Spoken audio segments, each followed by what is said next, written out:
Let me delete some of these tabs off my computer. I've been Hey, having what's like, going on, man? Monday Mashup pop-up show. Uh Man, it's prime time. It's still 8 o'clock. Well, it's actually 8:31. I'm about a minute and 60 seconds late. But y'all know how I do it, man. Sometimes I'm just never on time. But man, we got a Monday mashup. I got a co-host in the studio with me tonight. One of my good buddies, man, from Atlanta Bird Gang. If y'all know him, Tidy Jones. Atlanta Bird Gang, man. You can catch him on YouTube, Facebook, Twitter. He just does his thing, man. He's a hard worker just like I am. He's very opinionated like I am. He brought up some great topics, and that's what we're going to discuss with y'all tonight. Y'all see the topic up there? Had Atlanta Falcons wide receiver underachieved when it comes to touchdowns. Kyle Pitts debate. We're going to revisit that just a little bit because he had a great discussion the other night, and I would love for y'all to jump in on that discussion because it was lit, man. But enough of me rambling, man. Let my boy Tidy introduce himself like he always does.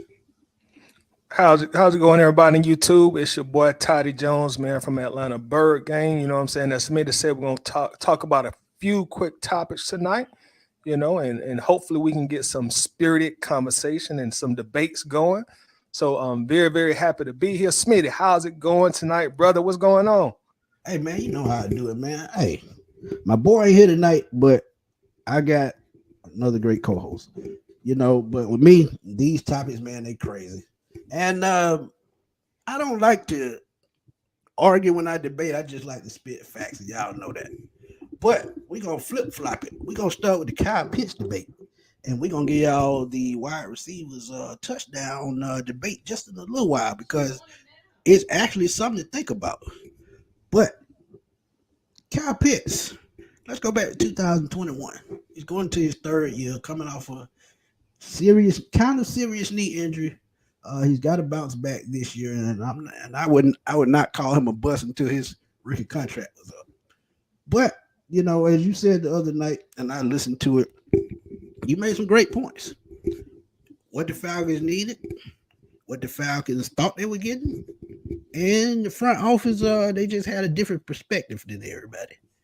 I'm gonna let you start off a discussion just like you did the other night. Then I'll jump in, then the chat will jump in, and we'll go from there.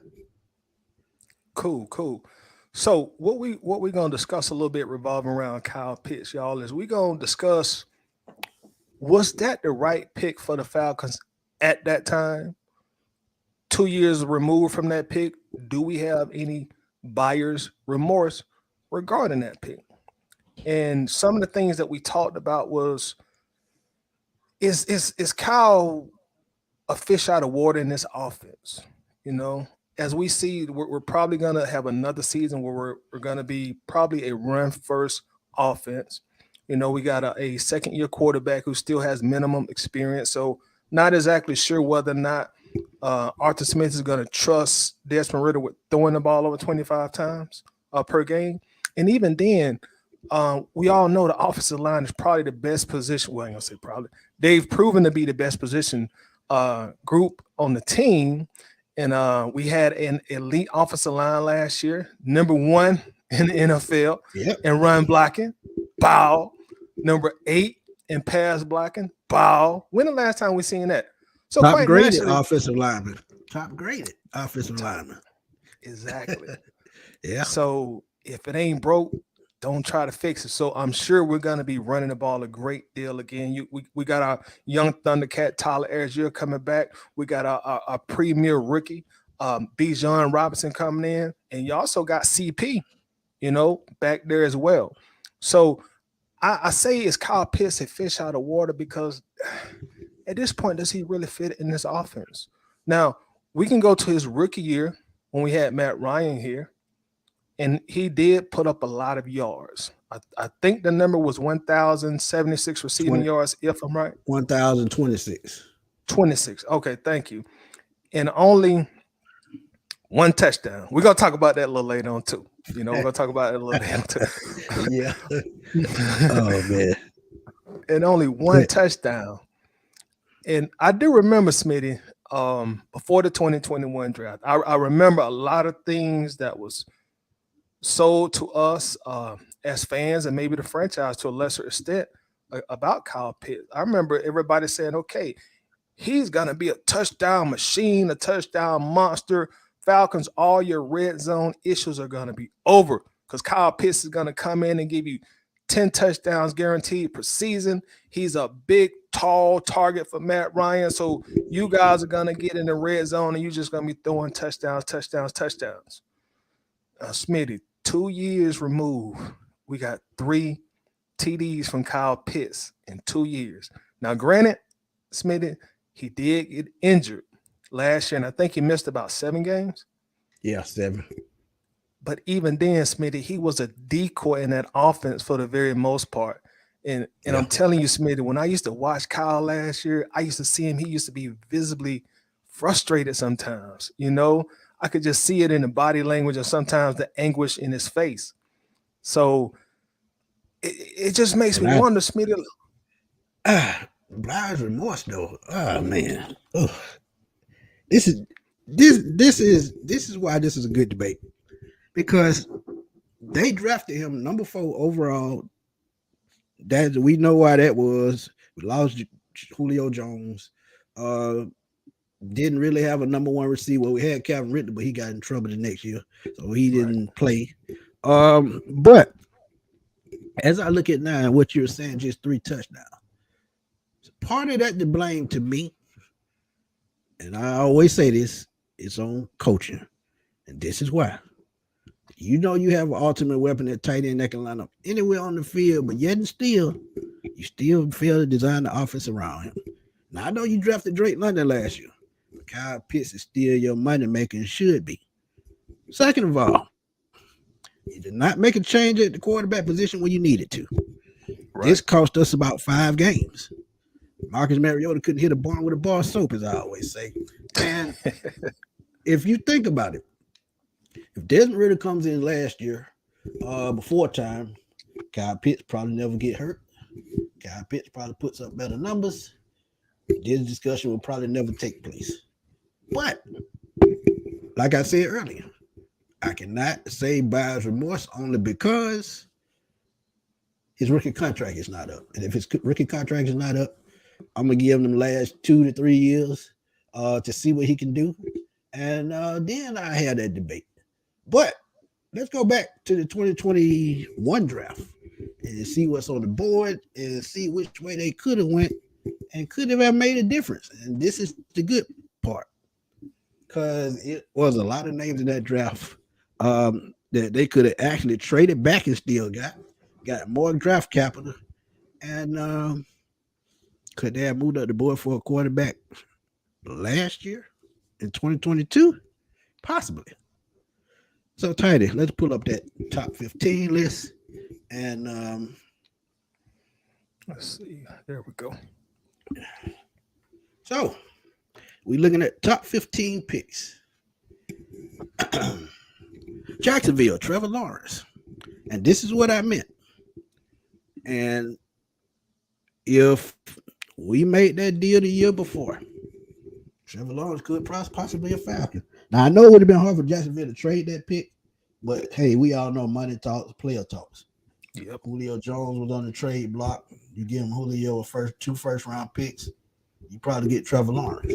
And Deion Jones to swing up the pot. Right, because he ended up getting traded. You look at number 2 is Zach Wilson. I knew that was a bad pick all along. Wrong system, didn't fit his type of play. Number 3, Trey Lance, who everybody wanted, even me at one point, but didn't work out.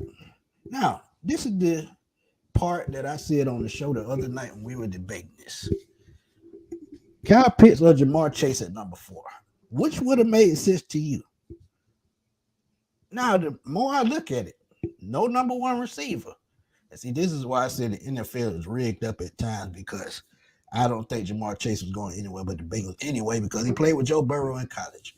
But Kyle Pitts or Jamar Chase at number 4. I would have taken Kyle Pitts still, and here's why. I said it before, and I'll say it again. with a guy 6'5", 6'6", or whatever you want to range him, 250, 255. No safety can cover him. No linebacker can cover him. Really, no wide receiver can cover him because he has 4.4 speed. He has catch radius out his word, 83-inch wingspan. So this is why this pick still makes sense to me because the Falcons needed a weapon. So now let's go to Jamar Chase. I said with Jamar Chase, I would have thought about that one because he's a dynamic receiver. He's not a real big guy, but he knows how to get separation. He can beat you deep. His route running is excellent. He cuts in and out of routes, very precise. So he's one of those guys that can beat anybody on the field. Jalen Waddle, another one, Alabama guy, speedster, can fly past you. Great route running, does every route tree in the book. And I think he's going to be a Pro Bowler for the Dolphins very soon. Panay Sewell, another one, great offensive lineman. But we had Jake Matthews, but you could have moved him over to right tackle. And Caleb McGarry, you seen last year, he got that hometown discount, which worked out for us. So they kind of won on that one. JC Let Horn me is another one let me ask cornerback you this that about stays. Do Panay. you think? Do you I'm think? sorry, Smitty. Do you think at the time, because we needed some guard help on that other side, do you think we could have He put him could at have. guard? He could have played guard. Yep. He played a little bit of guard in college, but he I remember. mostly played tackle. So if you move him over to left guard or right tackle, wherever you want to plug him into, Jake Matthews is done. That would have been a great move. Patrick Surtain, I ain't even got to say nothing about that one. This dude is probably gonna be better than his father, man. You talk Yeah, about a lockdown corner, that's the guy you're looking for outside of Sauce Gardner. Justin Fields is the debate everybody had. And I think we're gonna stop at number. We'll do the first 15. Um, Devontae Smith, you know what he does with the Eagles, small receiver, kind of the Calvin Ridley esque when it comes to route running, speed, and hands. So he reminds me a lot of Calvin Ridley. Justin Fields, as I said, I'm sorry I skipped over that one. Justin Fields, this is the interesting one because as I looked at his first 2 years, man, first year he struggled, but he made it through. Second year, he learned his strength, which is running the football, and that looked a lot like a guy number 7 that used to be here. Because Justin Field was running all over the field, man, all over the field. 60-yard touchdown run, 30-yard touchdown run, getting outside the pocket, throwing the football. He actually threw the ball a lot better last year.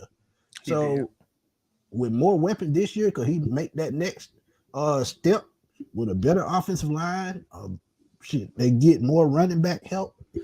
Could he take another step? So that could be the buyer remorse that everybody's talking about. But before we get to those last couple of picks, give me your thoughts on Justin Fields and what he's doing this year, and what he did last year in Chicago, and how he might take that leap and give the Falcons front office a little bit of buyer's remorse.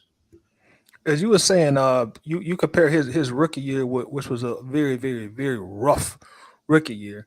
Yes, Going into that second year, you could see the progressions. You could see him getting comfortable. You could see his experience starting to coming to play, and he had a much, much better sophomore year than he did his rookie year. So, going into this third year is really going to be a telltale year for him because they've added a lot of pieces in the offseason and the draft to surround him with. So I'm pretty sure the Bears they want to use his agility and his versatility still to be a threat to run, but I'm pretty right, sure they want him to try to stay in the pocket a little bit more and throw the ball and showcase his arm. Now Justin Fields does have a big arm. He can throw that ball probably 70 yards, just a flip of the wrist, but he really needs to work on his accuracy, intermediate routes also. So I think it'll be very interesting, Smitty, because as you know this fan base, Falcons fan base, just like I do, like the back of your hand. And we right, know that was a highly, highly debated topic. Some people say you should have took Fields, you needed a quarterback. Some people say no, Kyle Pitts was the right pick. Now, these next 2 years between Kyle Pitts, Justin Fields, I think this fan base is still going to have both of these guys under a microscope. If Fields comes Fields comes out year 3 and he just has a breakout year, Pro Bowl type year, and can't nobody stop him, Smith and then that buyer's remorse gonna come back. That you're gonna Yeah, see that debate again, and people gonna wonder like, we had the Georgia kid right here, and where we could have drafted him, and we went with Kyle Pitts.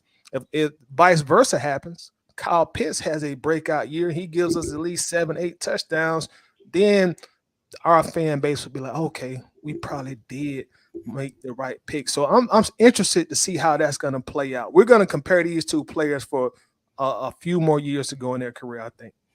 right. And the player that I wanted from the jump, but after I figured out Kyle Pitts was going to be the pick, I'm going to say Michael Parsons. We ain't even got to talk about what he's done in Dallas. This Ooh. dude is a monster. He can line up anywhere on that defensive line, play middle linebacker, play edge rusher. Hell, he can play safety if he wanted. The dude is fast, takes great angles when getting after the quarterback and shoot the gaps. He can do all that good stuff. So this is why this is the pick that could have been the game changer for the Falcons, I think.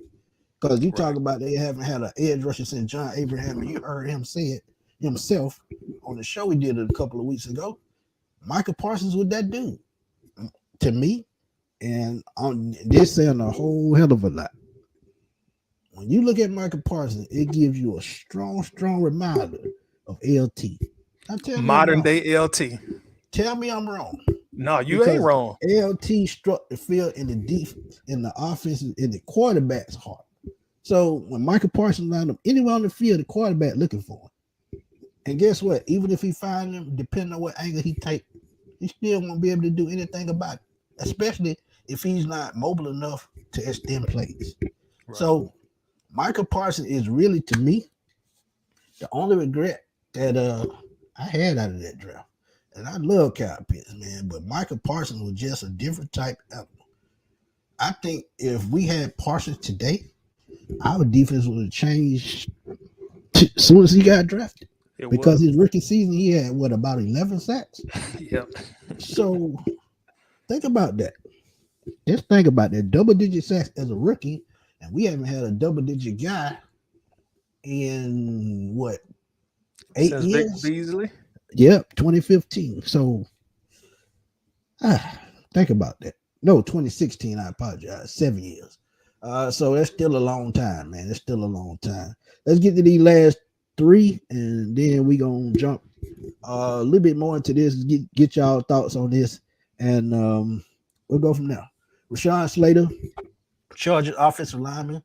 He would have been a great pick. He definitely could have played guard because the knock on him was short arms, but he was powerful at the point of attack, which kind of underwritten that. But Rashawn Slater would have been a great pick. Elijah Vera Tucker, he's been injury prone his first couple of years with the Jets. But he still would have been a good pick as a guard. Matt Jones' name was thrown around just a little bit before the draft, but I knew that wasn't going to happen.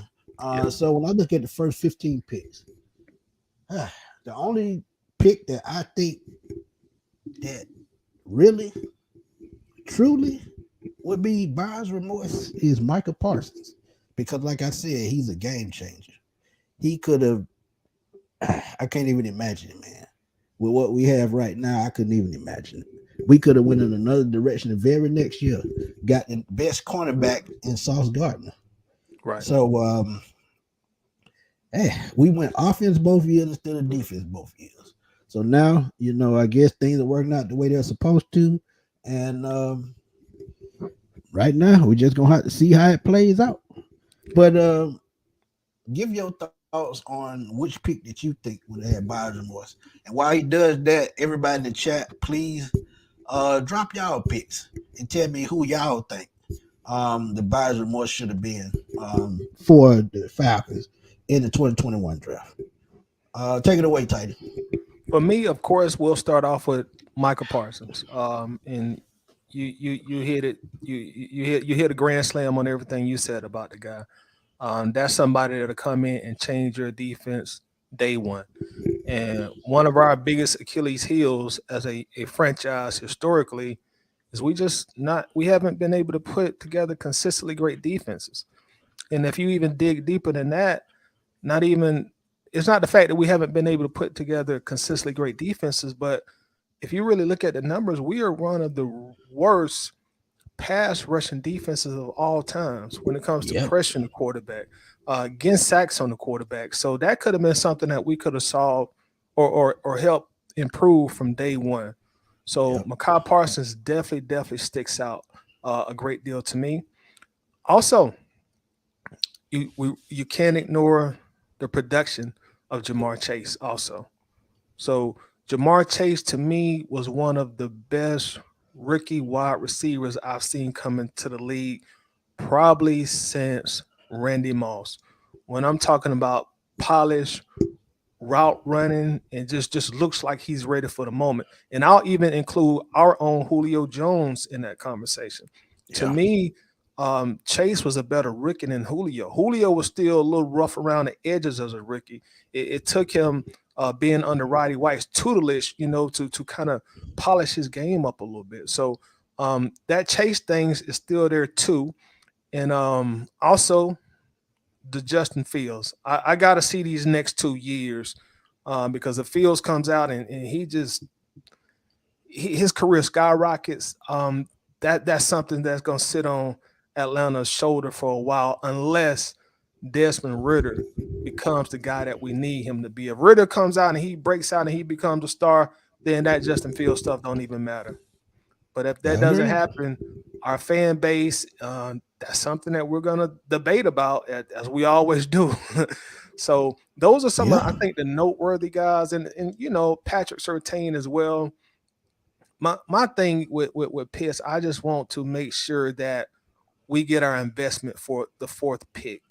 And that means that Arthur Smith is gonna have to find some kind of way to justify that pick. You got to find some kind of way to get this guy involved in the offense. You're gonna have to find some kind of way to get him open. Smith, I remember the very first play in preseason of not Kyle Smith, Kyle Pitts' career.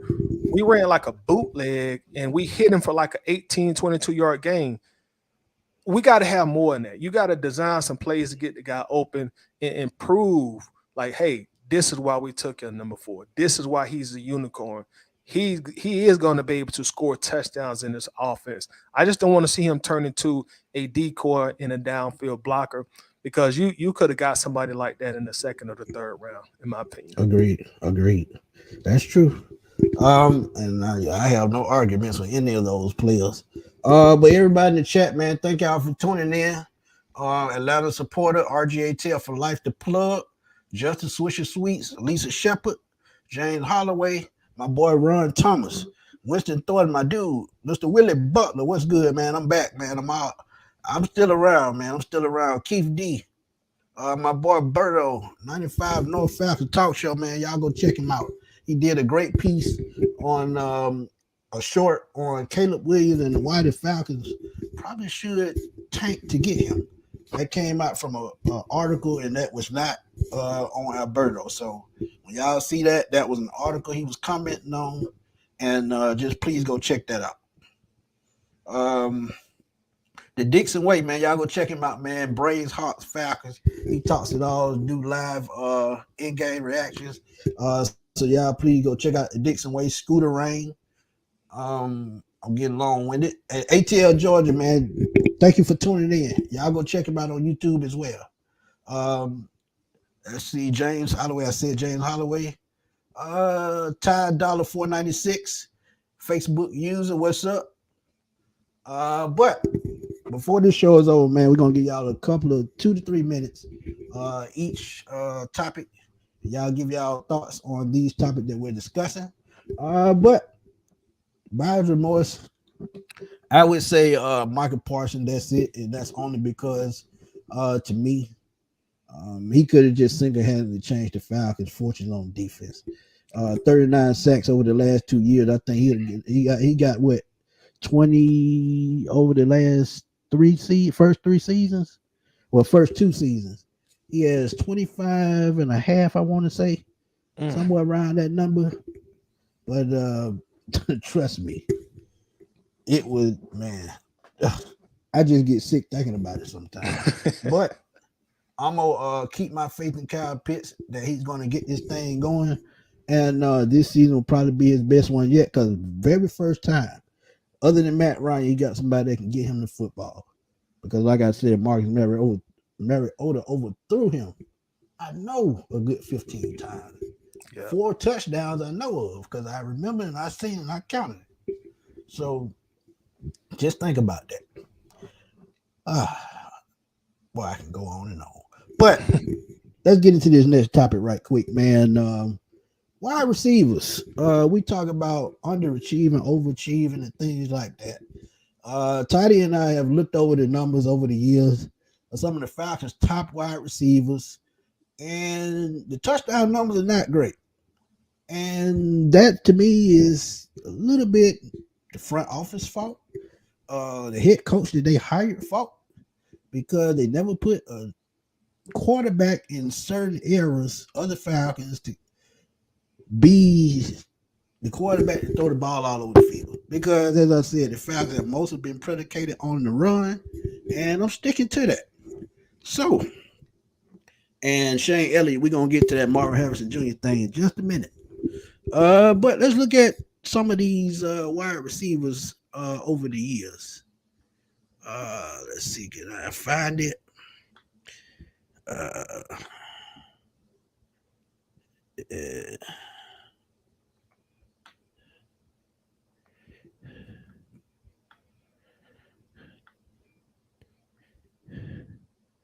let's see. I don't know why he's doing that. Oh Lord, what did I do?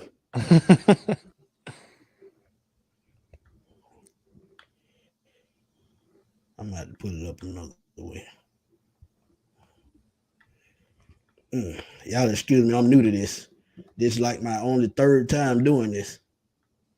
So I'm trying. What stat you looking for, Smith? I Uh, might can get it. I put up all the wide receivers on the let's see.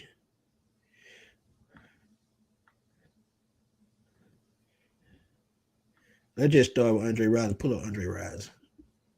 Since he Andre gonna Rising get stats. most of right.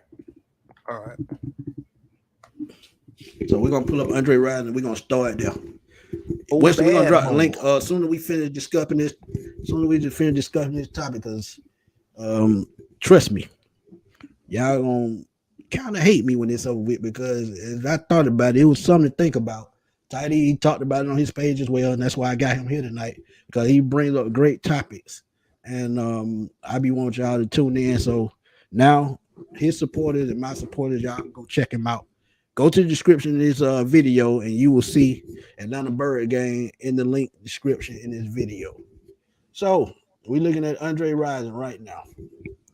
This is the last Atlanta Falcon to have more double-digit touchdowns in consecutive seasons. And the crazy thing is, as we looked at other numbers, Julio Jones only one season with 10 touchdowns. That was his second season in the league. And that's kind of ridiculous if you think about it. Unbelievable. Roddy White had what, 2 seasons with double-digit touchdowns? Yep. Terrence Mathis had 2 seasons with double-digit touchdowns. So Andre Rison, he should have retired in the Atlanta Falcons just like Dion. Um, what is it with production with the Falcons and receivers and touchdowns? This was the question posed, and the only thing that I can think of as a Falcon fan, we just never had the quarterback to get these guys the ball, and it's no excuse because you want to hear something funny. We were just talking about this before we started the show. The year that Andre Rison caught 15 touchdowns and led the NFL, guess who the quarterback was? Take a guess. Y'all out there in the chat. Just stay with somebody will. Don't Google it. Smitty. Don't Google it. Just don't Google it. 1993, who was the quarterback when Andre Rison had those 15 touchdown catches and led the NFL? Who was the quarterback? Boom, there it is. See, I told you somebody knew it. I knew it. Bobby Abel. So you mean to tell me Bobby Abel, whose arm was not very strong, he was very accurate, but his arm was not very strong. You mean to tell me he threw the ball to Andre Rison 15 times for a touchdown? And he only had 24 touchdowns that season. So Yeah. that means he only had 9 touchdowns to other receivers. Think about that. I mean, Rising And had about almost 70% of the touchdowns thrown. right, right. So think about that, man. So it's no excuse for Desmond Ritter to get one of these guys at least 10 touchdowns. There's no excuse. You're going to have a strong run game. You're going to have another tight end to back up Kyle Pitts and Jonnu Smith, who can also get in the end zone. Drake London, 6'4", 215 pounds. Jump rate is crazy. So they're going to have to get somebody in the end zone to get 10 touchdowns. So as I look at it, it's just a quarterback thing because Chris Miller, yes, he led the league in touchdown passes 1 year, which is utterly ridiculous, which means they were running the hell out the football. Jeff George could have been great. Run and shoot offense, whatever you want to call it. Ironhead had 1,000 yards in that offense rushing. But when it came to passing, he did have 3 receivers in Mathis, Bertie Manuel, and Eric Metcalf that had 1,000 yards receiving in one season. But did either one of them have 10 touchdowns?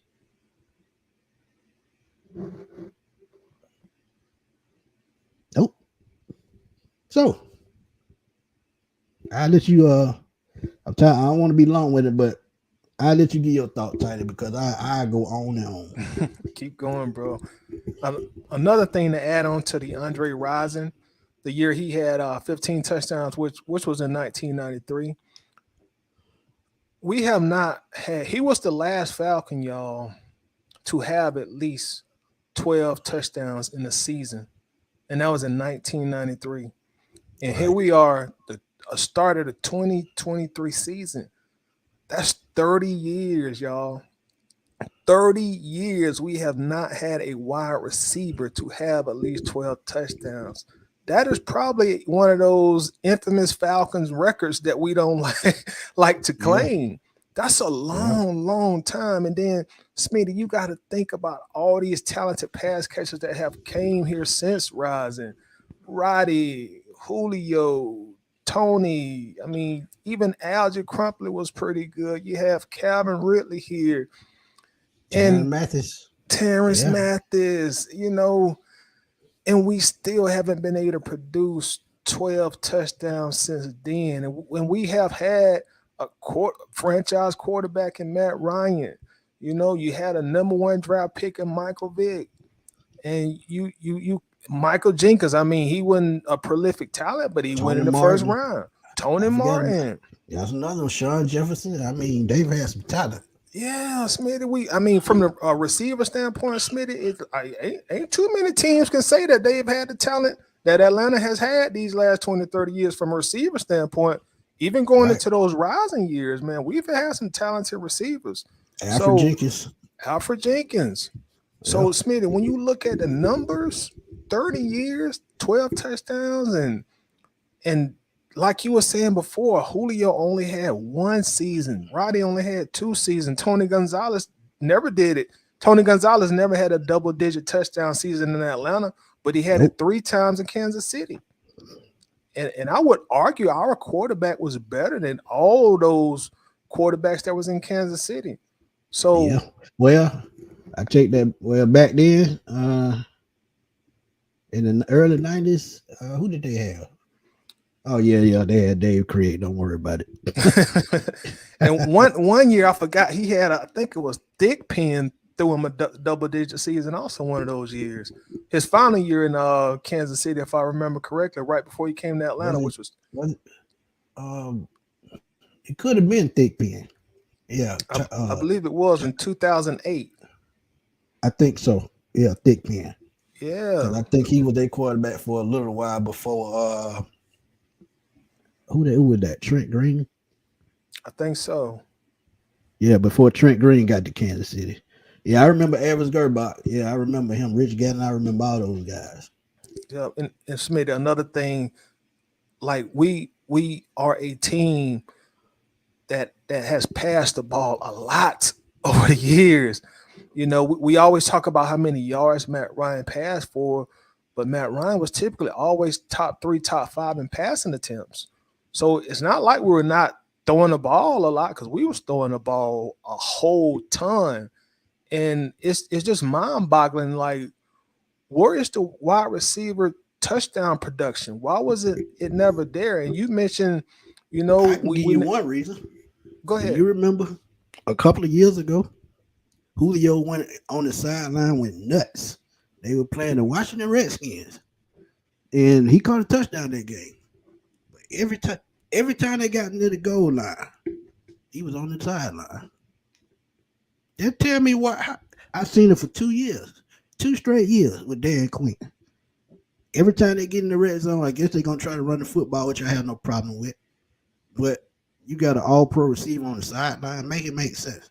Right, You don't do that.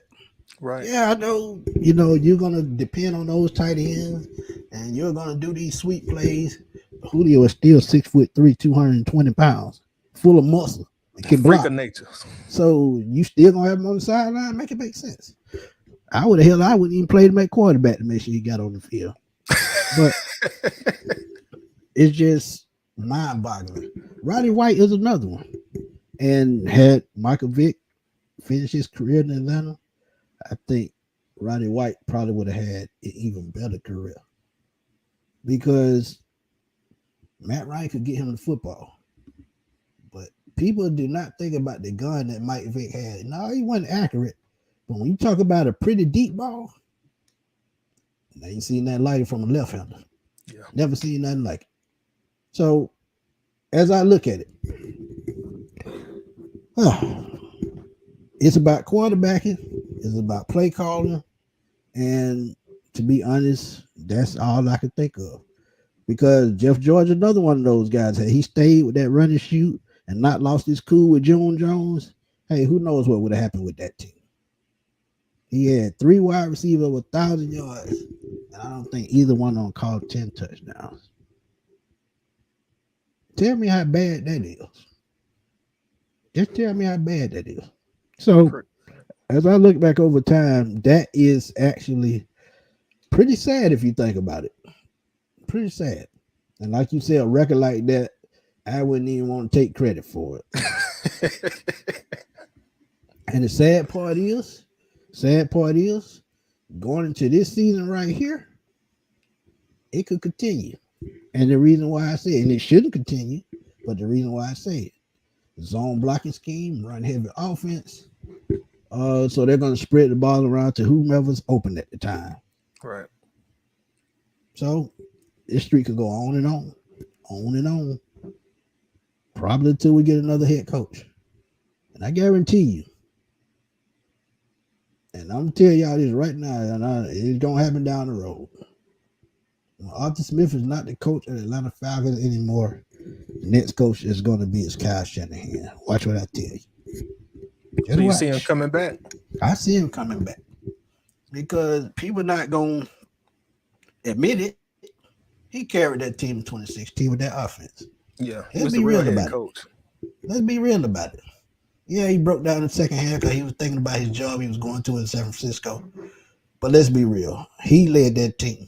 He did the exact same thing with the San Francisco 49ers. Built it the same exact way.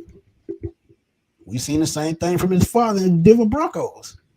Built this team the same way. Run first, good quarterback, play action, all that good stuff.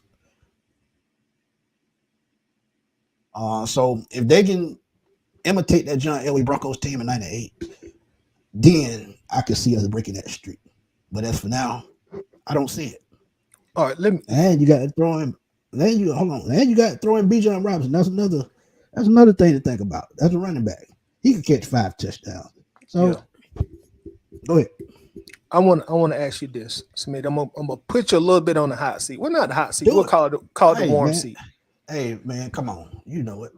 Run it. All right. Now you stated you think your reasons are because quarterback play and coaching, right? All right. Mhm. Now I want to ask you to give us a percentage. What percentage would you put the blame on the quarterback and head coach, and how would you break that percentage up? Damn, I should have added front office too. But between those two, um, I would say coaching. Most of it because coaching, you get the plays into the quarterback runs the offense, and I would have to say coaching. Coaching probably 70% to 30.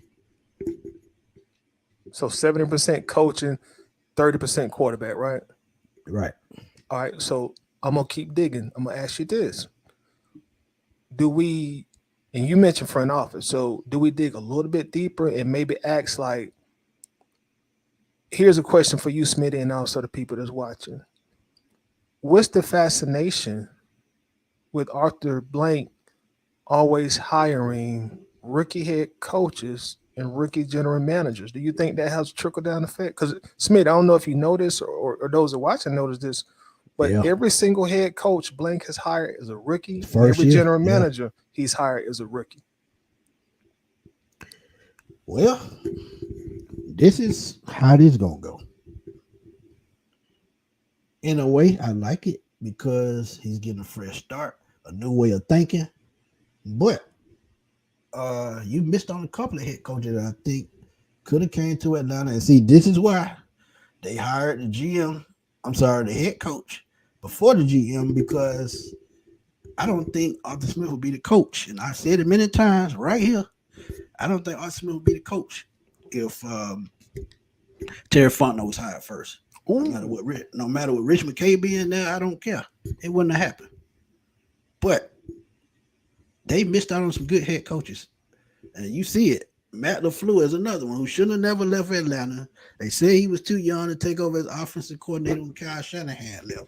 He goes to Green Bay, leads that team to 3 winning seasons in a row.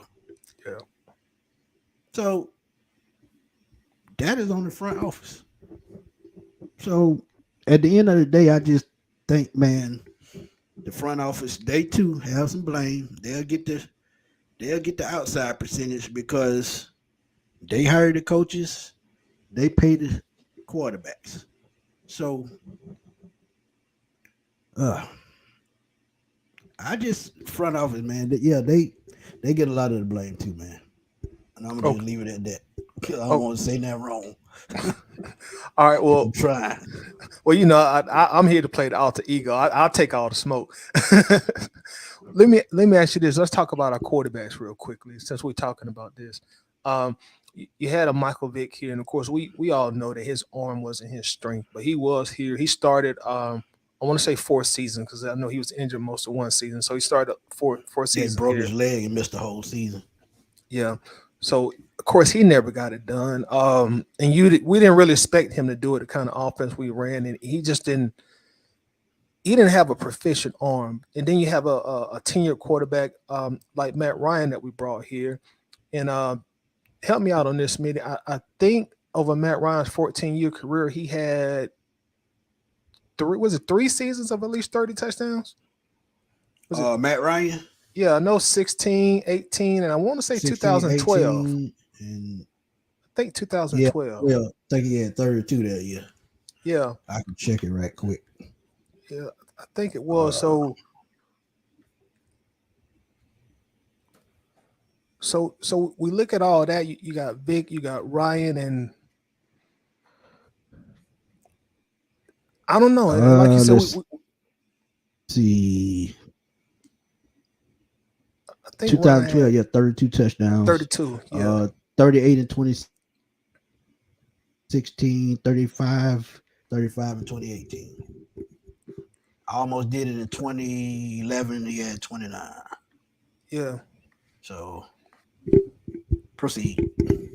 So is it we never? So I And mean, I've always had the opinion, Smith, that we are yet to get that. And I know these kind of quarterbacks don't grow on trees, but we're yet to get our um Peyton Manning, our Marino, our Mahomes, our Drew Brees. I'm We just had talking about. Favre. We Yeah, had we Favre. did. We did have we had old party like a rock star Brett Yeah, Favre here. we had Buckhead Brett. Damn Yeah, sure we did. did have Buckhead Brett. But I really think that that's a component of this that we have not had. And first and foremost, Matt Ryan is definitely the greatest quarterback that we've ever had here by far. And I just don't Before think you we've go had on, that. Go ahead. I'm gonna switch it up. I'm gonna go against that just a little bit. As I said earlier, I think Jeff George could have been that quarterback. He had the rocket arm that we needed. He threw for all those yards with those three receivers that had 1,000 yards. He had that type talent. His coconut just went on straight. Yeah. So he is the only one in the Falcons to me. Well, Steve Barkowski had an arm, but and I didn't never watch him play because I wasn't old enough. But Jeff George was that quarterback that was supposed to take us probably to 2000 somewhere in there. But coconut went on straight, arm talent, crazy. But that is the only quarterback I can see this front office ever trading for or making a move for that can move the needle arm wise. Yeah. Because let's be real, when you inside the 20, you got to have a cannon arm to get the ball into those small windows. Mm-hmm. And Matt Ryan didn't have that, no disrespect, because as I told y'all, to me, his arm was like a chicken tender. But you look at Matt Ryan, his arm wasn't as strong. Chris Miller's arm wasn't as strong. Bobby Abel, who we talked about earlier, arm wasn't strong at all. So Chris Chandler, arm was decent, but not super strong. Right. So as I And he look at wasn't all these dependable quarterbacks, either to stay healthy. right, right, right. Because as soon as he damn fall and get hit, oh, he limping back to the sidelines. They carrying him to the sideline. Right. Chris Chandler, what we call it, Chris Chandeliers, we used to call. Yeah, it's Chris Chandler. That's what we used to call him. And I hate to do that, man, because his Super Bowl season, man, he seemed like an all-pro quarterback that's been around for a while. But after that season, man, he kind of disappeared and fell off. Yeah. But it goes back to what I said. The run game been carrying us. It's going to keep carrying us until we get that special quarterback.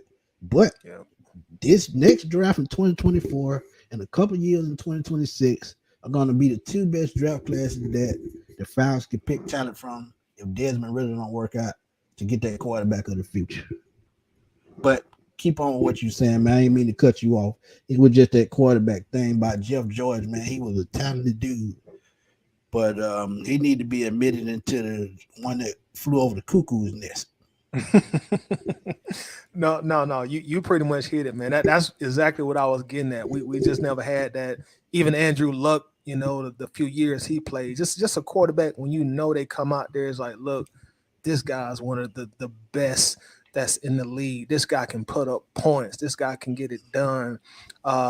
We had Matt Ryan, who was good to very good, but he was never consistently in that top tier. You had a Michael Vick here who was super, super exciting, but from a pure quarterback perspective, nah, So I think we're waiting to get that special talent, and hopefully he's already here in Flowery Branch. Hopefully that's number 9, Desmond Ritter.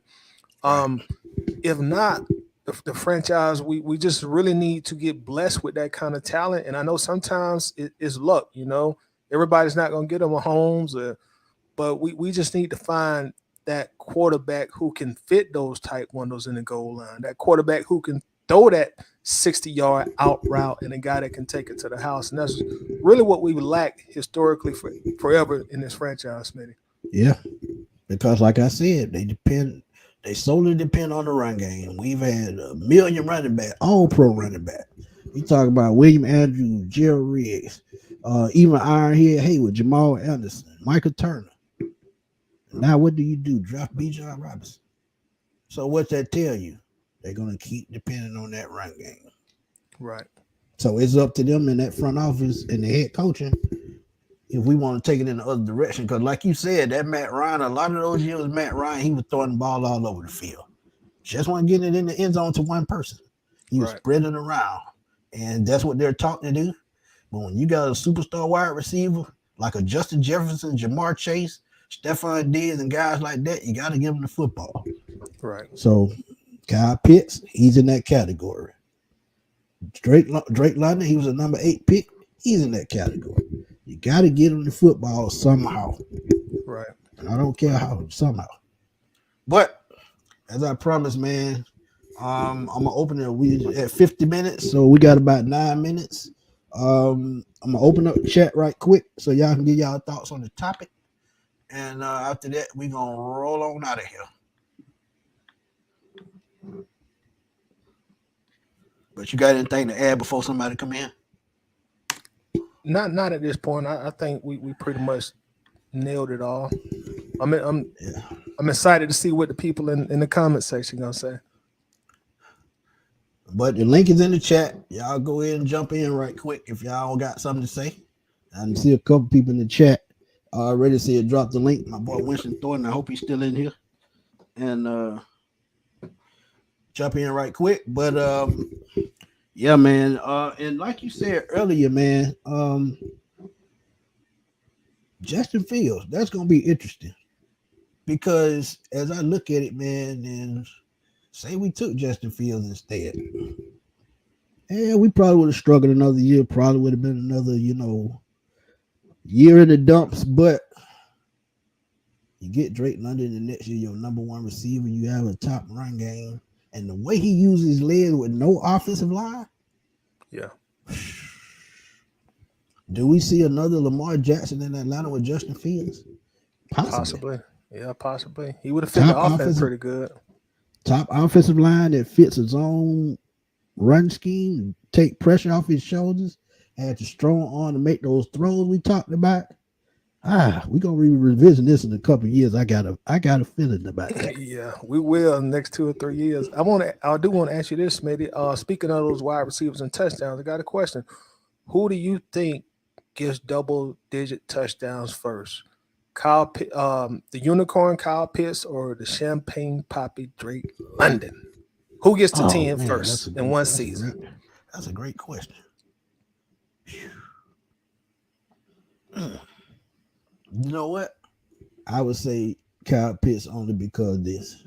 I think he has more mismatches in the middle of the field than Drake London has on the outside because someone's going to help Drake London over the top. Right. You in the middle with Kyle Pitts, you got to be there or he going to score.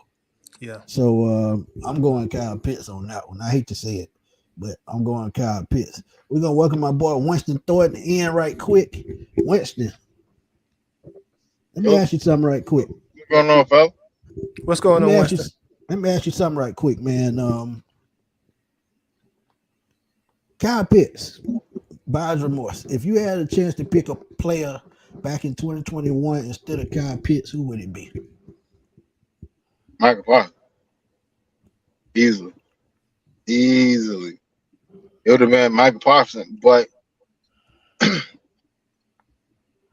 I knew it wouldn't be the pick because you have an offensive coach.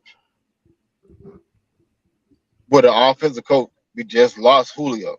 So the best thing you can do to replace Julio is find something close to Julio.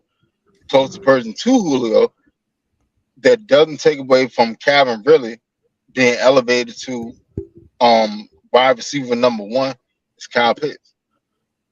Yeah. Kyle Pitts. I heard the whole podcast, but I'm gonna give it to y'all like this. Kyle Pitts is never gonna score a rack of touchdown. He's not.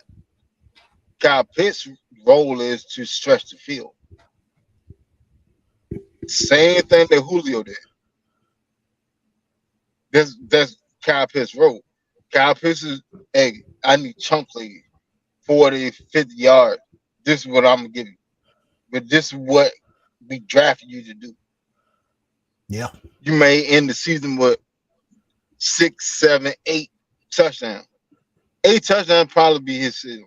9 touchdowns probably be his ceiling. He's not gonna put up a bunch of touchdowns, but he's supposed to put up a bunch of yards.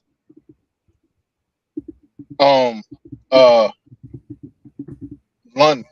Drake London's supposed to put up touchdown in the receiving aspect, but Yeah. majority of our touchdowns come from my running game. Like if Tyler Algier put up 1,200 yards with 8 touchdowns, that's great. That's more realistic. Bijan Robinson putting up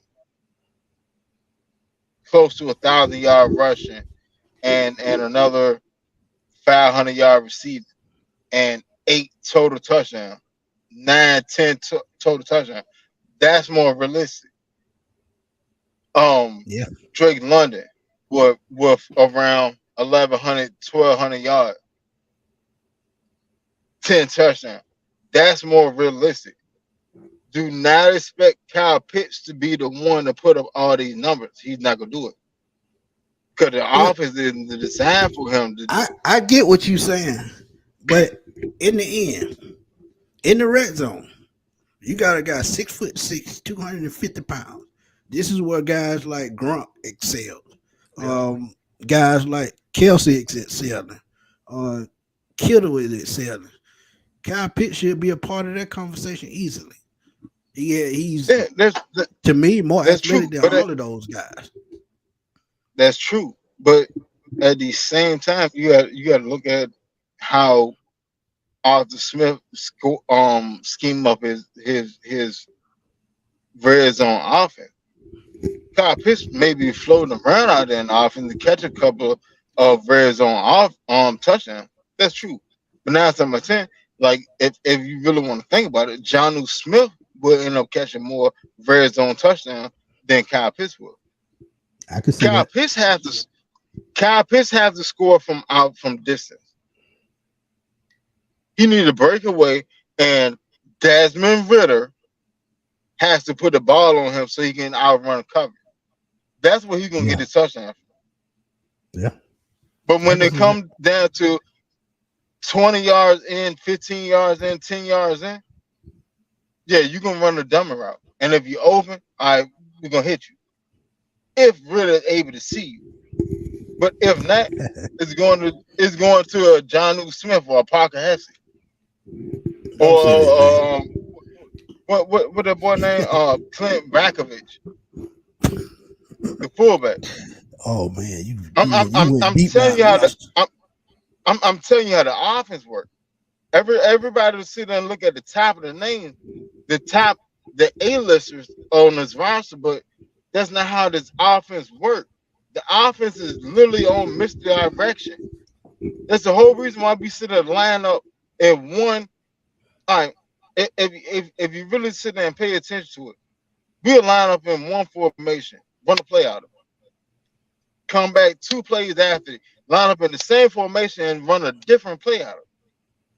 Yeah. Come back 3 plays after that and run another play out of the same formation. But I'm gonna say this Who before you think? I'm gonna say this before I get out of here, man. They would be foolish to not take advantage of a matchup nightmare like that.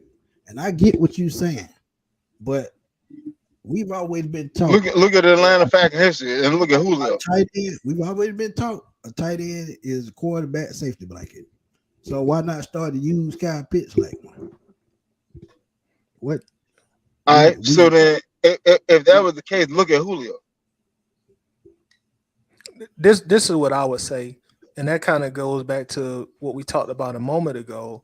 If he's only going to be scoring sparingly, was that the right pick at number 4 for us? Because if he's not getting in the end zone and give us points, and also you can look at a Kyle Pitts as kind of a more modern day Antonio Gates. I'm sure y'all remember Antonio Gates. Yeah. Oh yeah. And Antonio Gates, he had 4 seasons in his career where he had double-digit touchdowns.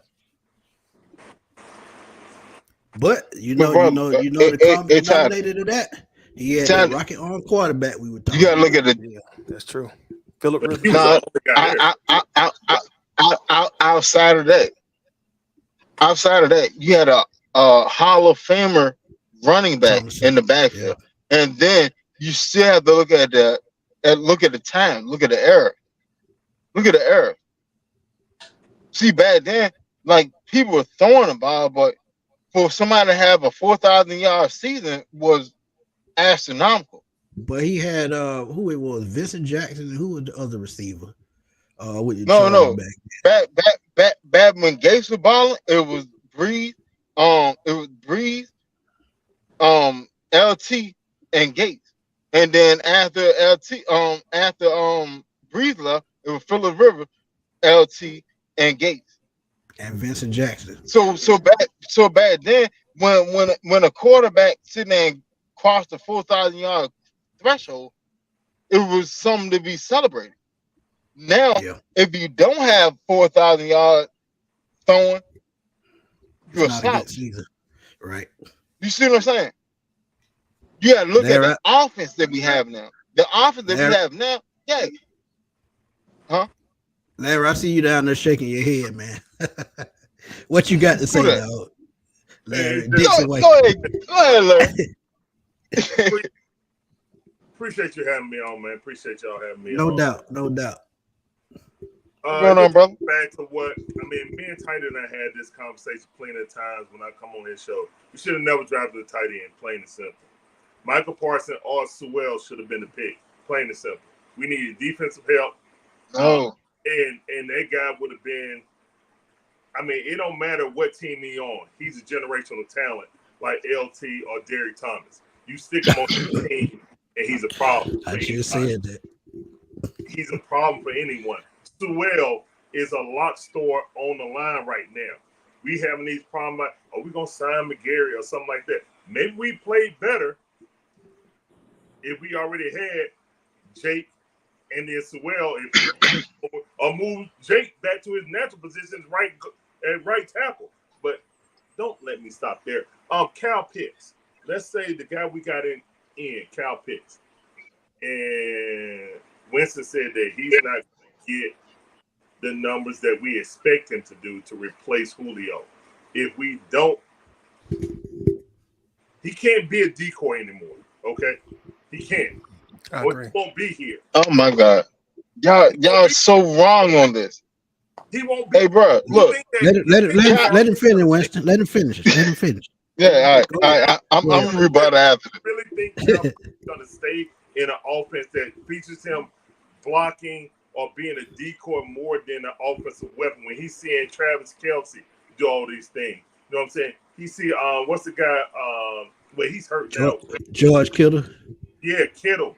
You know what I'm saying? When you see all these guys being prolific, you come out of college as the so-called unicorn, man. I don't believe in unicorn, My Little Pony, none of that. I believe in production, bro. I'm saying though.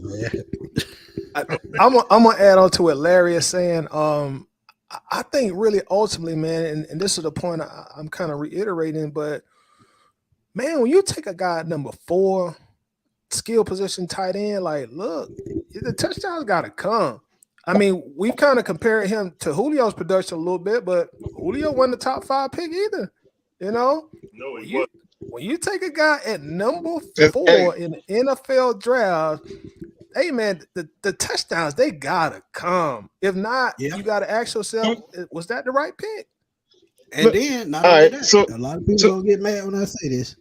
Hold on, Winston. A lot of people gonna get mad when I say it, but I said it before and I said it again because I stand on my word. If they don't use him right this year and his numbers are not there, you gotta trade him. You got to. Yep. Because he gonna grow tired of Atlanta, Smitty. He gonna want to leave. Hold on.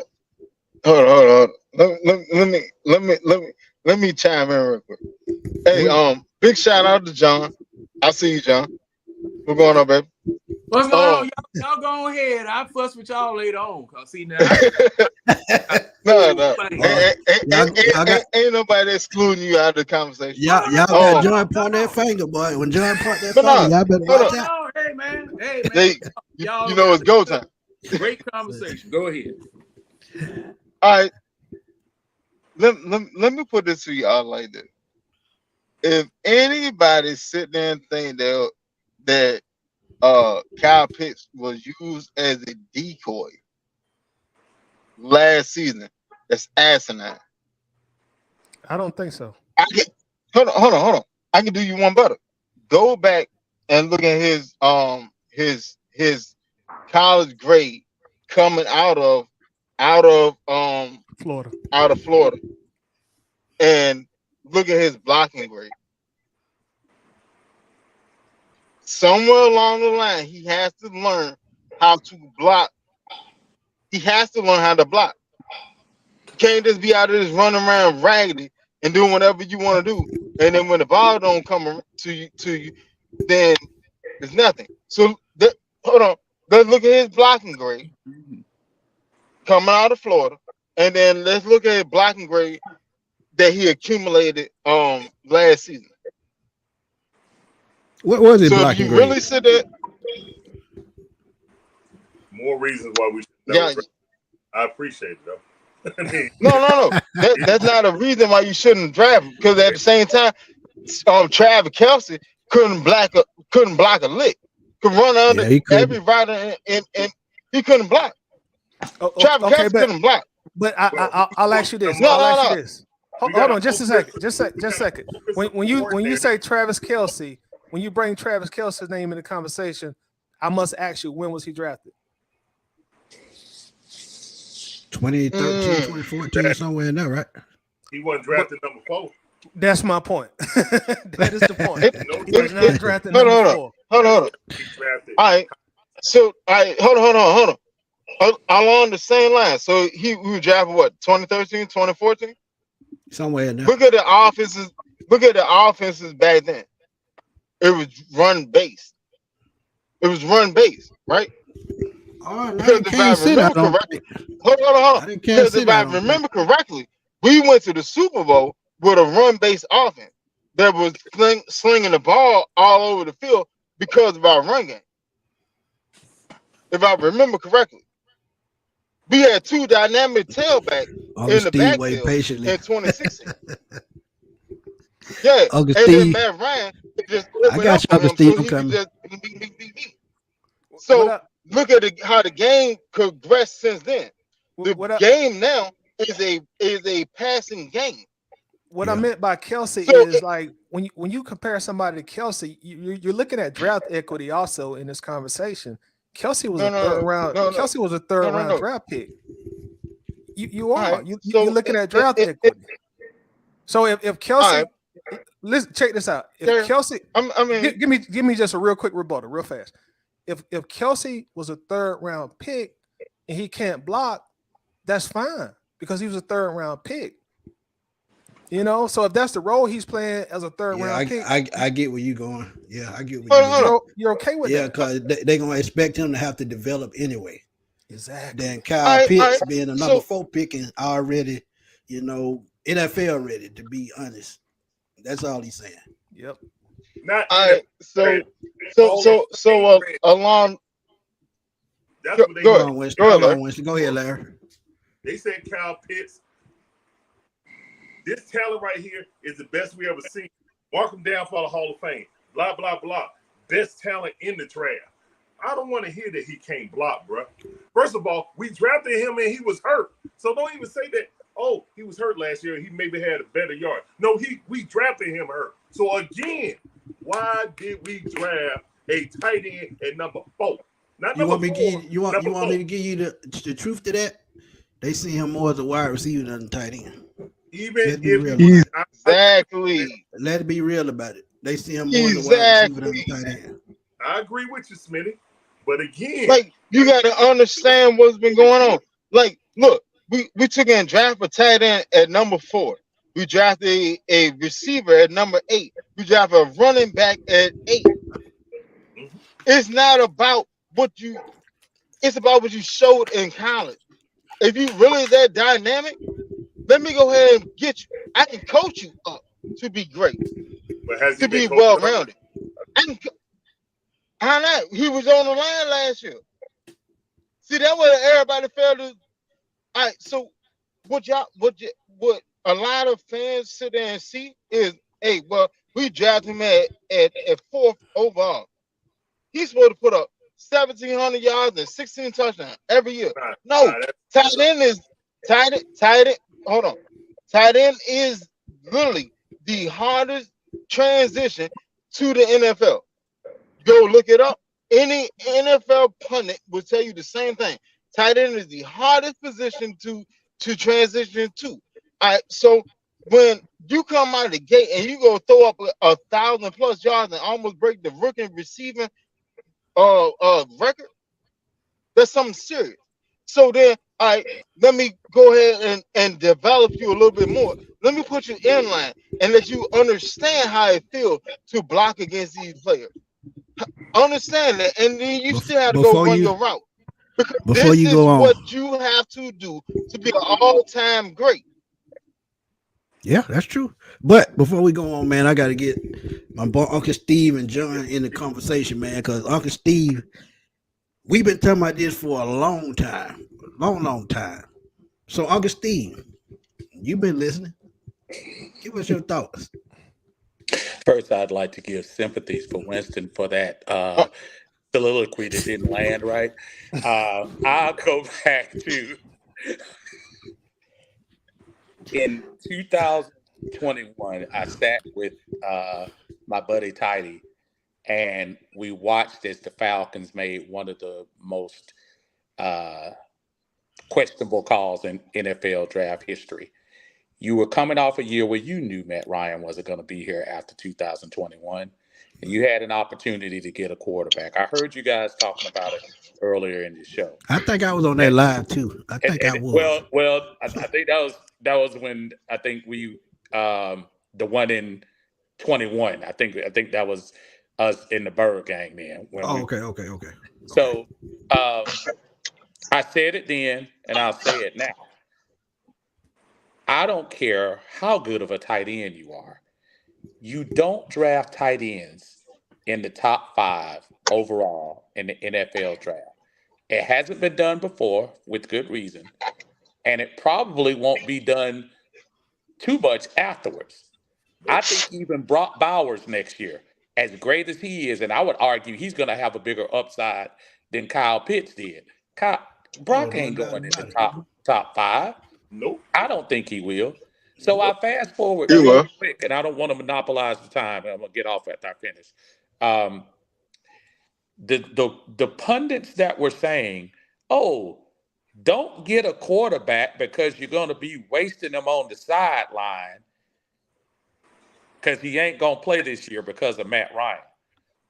What did we do with Desmond Ridder when we drafted him number 3? Wasting it.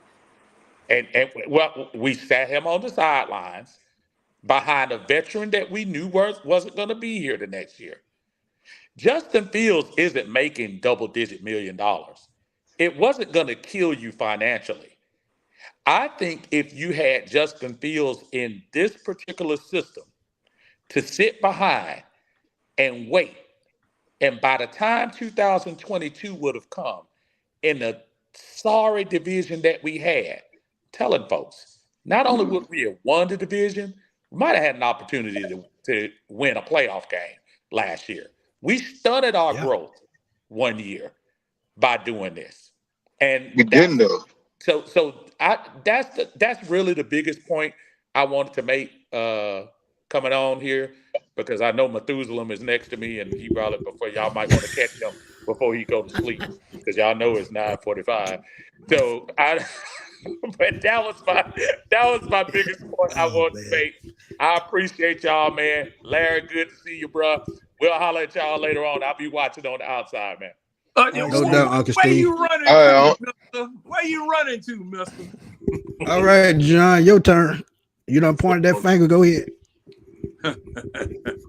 Oh man, see, you guys really opened up an old wound when you started talking about wide receivers not living up to their ability. John, I just know, like I said, we done been through all the pain, so we didn't have a choice but to revisit this. It made sense because it gives you a glimpse into this year is what the Falcons have to do, not only running the ball but throwing the ball as well. But go ahead. Well, see, the thing is that for your first 4 games, I'm just going to tell you right now, for your first 4 games, Desmond Ridder is going to get blitzed to death. They are going to be coming after him like he's a rookie because he hasn't burned them yet. He's gotten close. Matter of fact, he in the last game against Tampa Bay, there should have been a pass interference call, but that ball was underthrown. Okay, so it could have gone either way. But he's going to be blitzed because he doesn't have the respect. Doesn't have, it was the same thing with Matt Ryan. And I got to go back, just like you guys did. I got to go back too.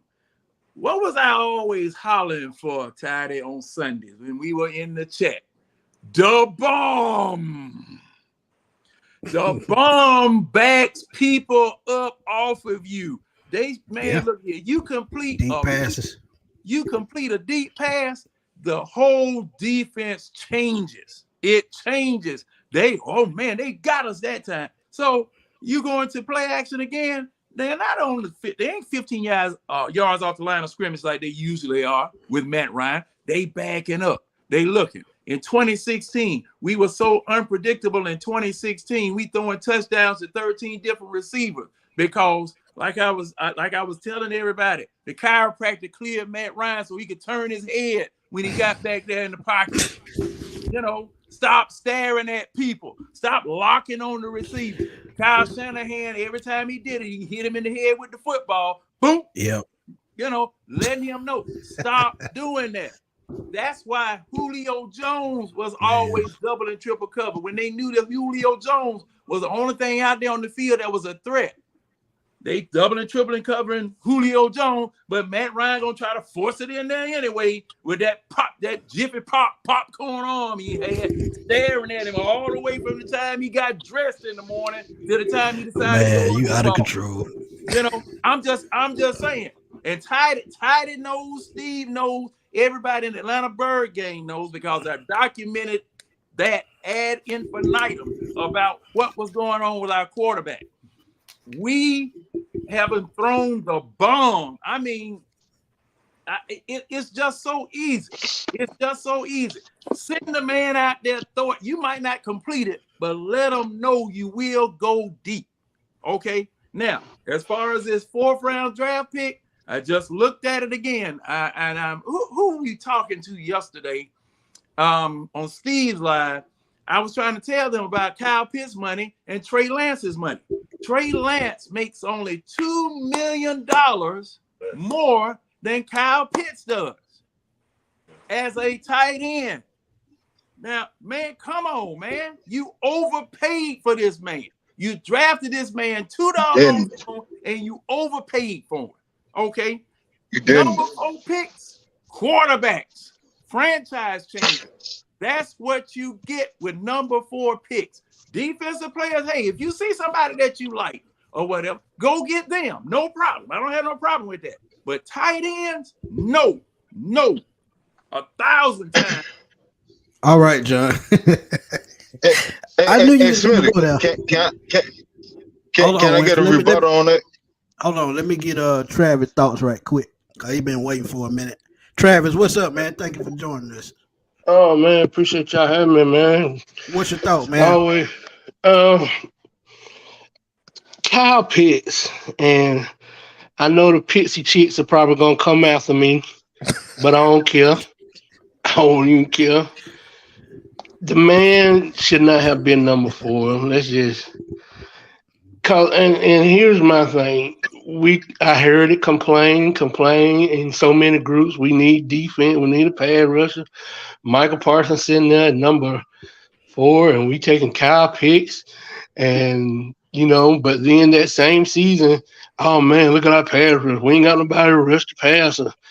Michael Parsons was sitting right there, or even Justin Fields. I know the jury's still out on Justin Fields. I mean, he wasn't gonna come here and immediately start, but at least he could have sat behind Matt for a year or two. Yeah. I think that would have been a good natural progression for him. Because you see what happened to him in Chicago, he got thrown right in the fire, and I think that's probably one thing that messed him up so far. He had to come in and try to be the big boy immediately, and it just ain't worked out. Plus, he ain't had no weapons. He just not getting weapons in his third year. So I mean, his progression has been slowed tremendously. But as far as us, I mean, I advocated for Michael Parsons. I was hoping we would get Michael Parsons. I know why people wanted Kyle Pitts, and offense sell tickets. That's what they always try to say. Offense sell tickets. But damn, when are we go? Damn, sell ticket. When are we gonna go for a Super Bowl? Yeah, That's what I want, a Super Bowl. Defense got to stop somebody in order for that offense to score points. I want that parade down Peachtree. That's true. Hey, can I rebuttal to that? Winston, you gonna go and then we're gonna get Larry thoughts. He been sitting patiently. But go ahead, Winston. All right, watch it. What I'm gonna ask the panel: what type of head coach we have? Run first. Run first. We got a coach that No. Offensive or defensive coach? Offensive coach. Single back, 22 set. All right. Now I'm gonna break down exactly why we went and got Kyle Pitts. All right. So when he came in, Julio was going out the door, right? Can we all agree on that? Yeah. Yep. Mm-hmm. Okay. All right. So then, therefore, you need to replace that explosion. You need to replace that yard getter. All right. Actually, you made my point. I Calvin really, which was a sad scenario. Go ahead. Hold on. Okay. Go ahead. No, you made my point that I made earlier with them looking at him as a wide receiver because of that. So if you look at him as a receiver instead of a tight end, then yeah, it's a mistake. He's a tight end for a reason. I don't. No. I don't look at him as a receiver over as a tight end. I see him in the mold of Travis Kelce. So, Julio just got elevated to wide receiver number 1. You have an offensive minded coach, right? Jamar Chase would not be the pick. Why? Because Jamar Chase will be number 1 wherever he goes. So that can't be the pick. Because Calvin really have 2+ years. Right? All right. So I still think Jamar would have got more catches over Calvin Ridley. Still. Because to me, I think he's more physical than Calvin Ridley. He can get open a little bit more than Calvin Ridley can. Now, Calvin Ridley can run routes. Don't get me wrong. Yeah, he can. But when it comes to being physical as a receiver, Calvin Ridley is not that. That is definitely Jamar Chase. And that breakaway speed. I understand all that. But you have a quarterback on his last leg. What is his biggest last arm? A tight end. Never had one of those. Yeah, on his last arm. So what is his biggest security blanket? A tight end. Yep. Right? And you know for a fact it's an offensive minded coach. So the first pick is not gonna be defense. As much as we wanted Michael Parsons, that's not gonna happen. His first pick is not gonna be a defensive player. Well, but does that make it the right pick though? That's what we're talking about. It does. That's what we said. Is the right pick. So go ahead. Look at his rookie. Look at his rookie season. He wasn't that far from breaking the rookie tight end receiving record. He broke it. And then he started playing more inline. He started playing more. All right. So how many TDs Travis Kelce had in his first 3 years? But Travis and Kyle Pitts are two different prototypes. This is my issue. No. Hold on a second. How many TDs did Travis Kelce had in his first 2 years? Let me answer that.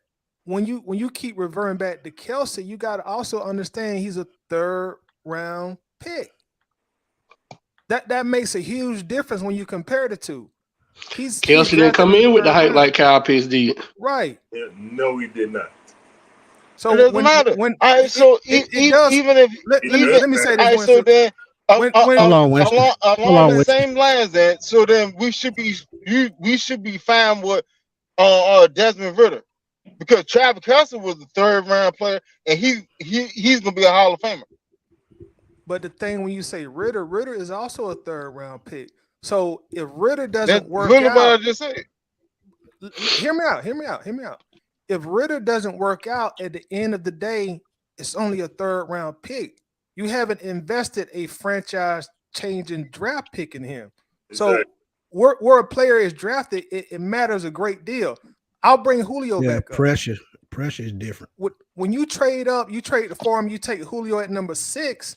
If he would have been a bust, we would have looked like the dumbest franchise in history because you traded so much up to go get him.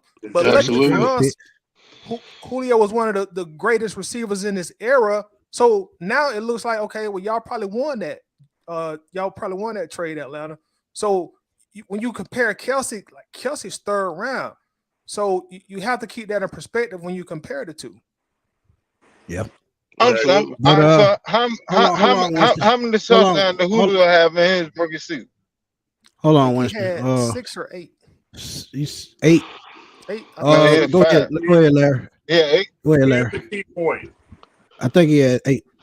When you Go ahead. bring up Arthur Smith and he coming from the Tennessee Titans, who did personnel he had? The best running back in the league, the best offensive line in the league. So he had a good tight end. They piecemealed that. So if you telling me that it was going to be an offensive player, I agree with you on that. It's going to be an offensive player. It wouldn't have been Michael Parsons, since it's an offensive coach. The coach was hired before the general manager, but so he has more power. That's another thing that Arthur Blank always does, give his head coach a little bit. But I don't want to get in that. I don't want to change something. That's another conversation Anyway, for another day. But if we're thinking about offensive players, just like Steve said, it should have been the quarterback or it should have been Sewell. Because what he runs, if you're thinking, what type of quarterback do you want for a Arthur Smith type offense? Justin Fields. Or go get go get Sewell, who's just like Lawan, who is anchoring that offensive line. So again, Kyle Pitts does not affect a tight end, cannot affect the game enough to justify the number 4 pick, not number 4, number 4. That doesn't make sense. That literally makes no sense. Travis Kelce literally led his team to Super Bowl championship. An anchor on the No, offensive Pat line Mahomes did that. is more important than a tight end because Who was Pat Mahomes' number 1 receiver? the variables because it's Travis The tight end. It's Travis Kelce who he is without Patrick Mahomes. You have to have the quarterback. No. Hold on. It makes no sense to have a tight end at number 4, bro. It's no way you can spin. Listen. Let me give y'all an example. Let me give y'all an example of what I said. When you building a team so devoid of talent that we have, offensive line, which we never you have no still got this problem. True. You should have started the offensive line. I'm an Oregon fan, and I thought that we should have went Penei Sewell. Period. I'm an Oregon fan. I'm a big dog. So therefore, I thought we should have went Penei Sewell. But I see what he's doing. He got talent. He went got playmaker. Each one. Each one of these drafts have been playmaker on offense. I just hope he do well. Let me give y'all an example right quick of what I meant. Line had already got to address the draft beforehand. We got Chris Lindstrom and Kellen McGurr the draft before this one. Let me tell you something right quick, Winston. And at the same time, you don't go get quarterback because you don't need a quarterback and waste his years when you're sitting trying to rebuild a team. It wouldn't have been a waste. He needed You to build a bring- team. You build a team. Look, you can go build a team Wait a and minute. have the team in place, and then go get a rookie quarterback, and then you still have 4 more years of that rookie quarterback salary cap. I got to wait to Hey, stop there. that was two What's- different name general me the five, managers. name That was two the different five general most managers. important- McGarry and Lindstrom were under Dimitrov. They True. were under Yeah. Dimitrov. And the last draft that Dimitrov had. Yeah, and Yeah. he left. Now, So the Bill- line was already addressed. see, building a team. See, Dimitrov had his idea about what it was that he was going to do. All right, Dan Quinn got him and himself. Dan Quinn got them both fired. Those two were still True. left here. So that when And AJ Terrell. yeah, and when Fontenot took over, they had to make a decision whether they were going to keep them or not. Now, and see, the thing is, do you pay a tight end quarterback money starting off? That's my problem. Because see, the thing is, Yeah, when you that contract could have come up, traded- yeah. you could have traded that pick down and rebuilt and gotten some other things besides getting a tight end, because you just let Hayden Hurst just walk. Hey, John, let me ask you this though. Let me ask you this. Okay. When it comes to drafting a player, there's not positional pay. You get paid off of where you drafted at. Right. Wherever you get drafted at. If it's Yeah, number right. 1 overall, number Whatever. 8, whatever. You get Nobody. paid off of that spot. Right. Your pay is off that spot, not Right. over what position you play. Right. All right, so then that negates that you paying a tight end QB number. You know, That negates that. I No, say you it just does. paying the tight end in the spot he got drafted at. And the So reason therefore, I all right, understand. so why would you draft a quarterback in that spot 3 years ago, and you didn't have a team together?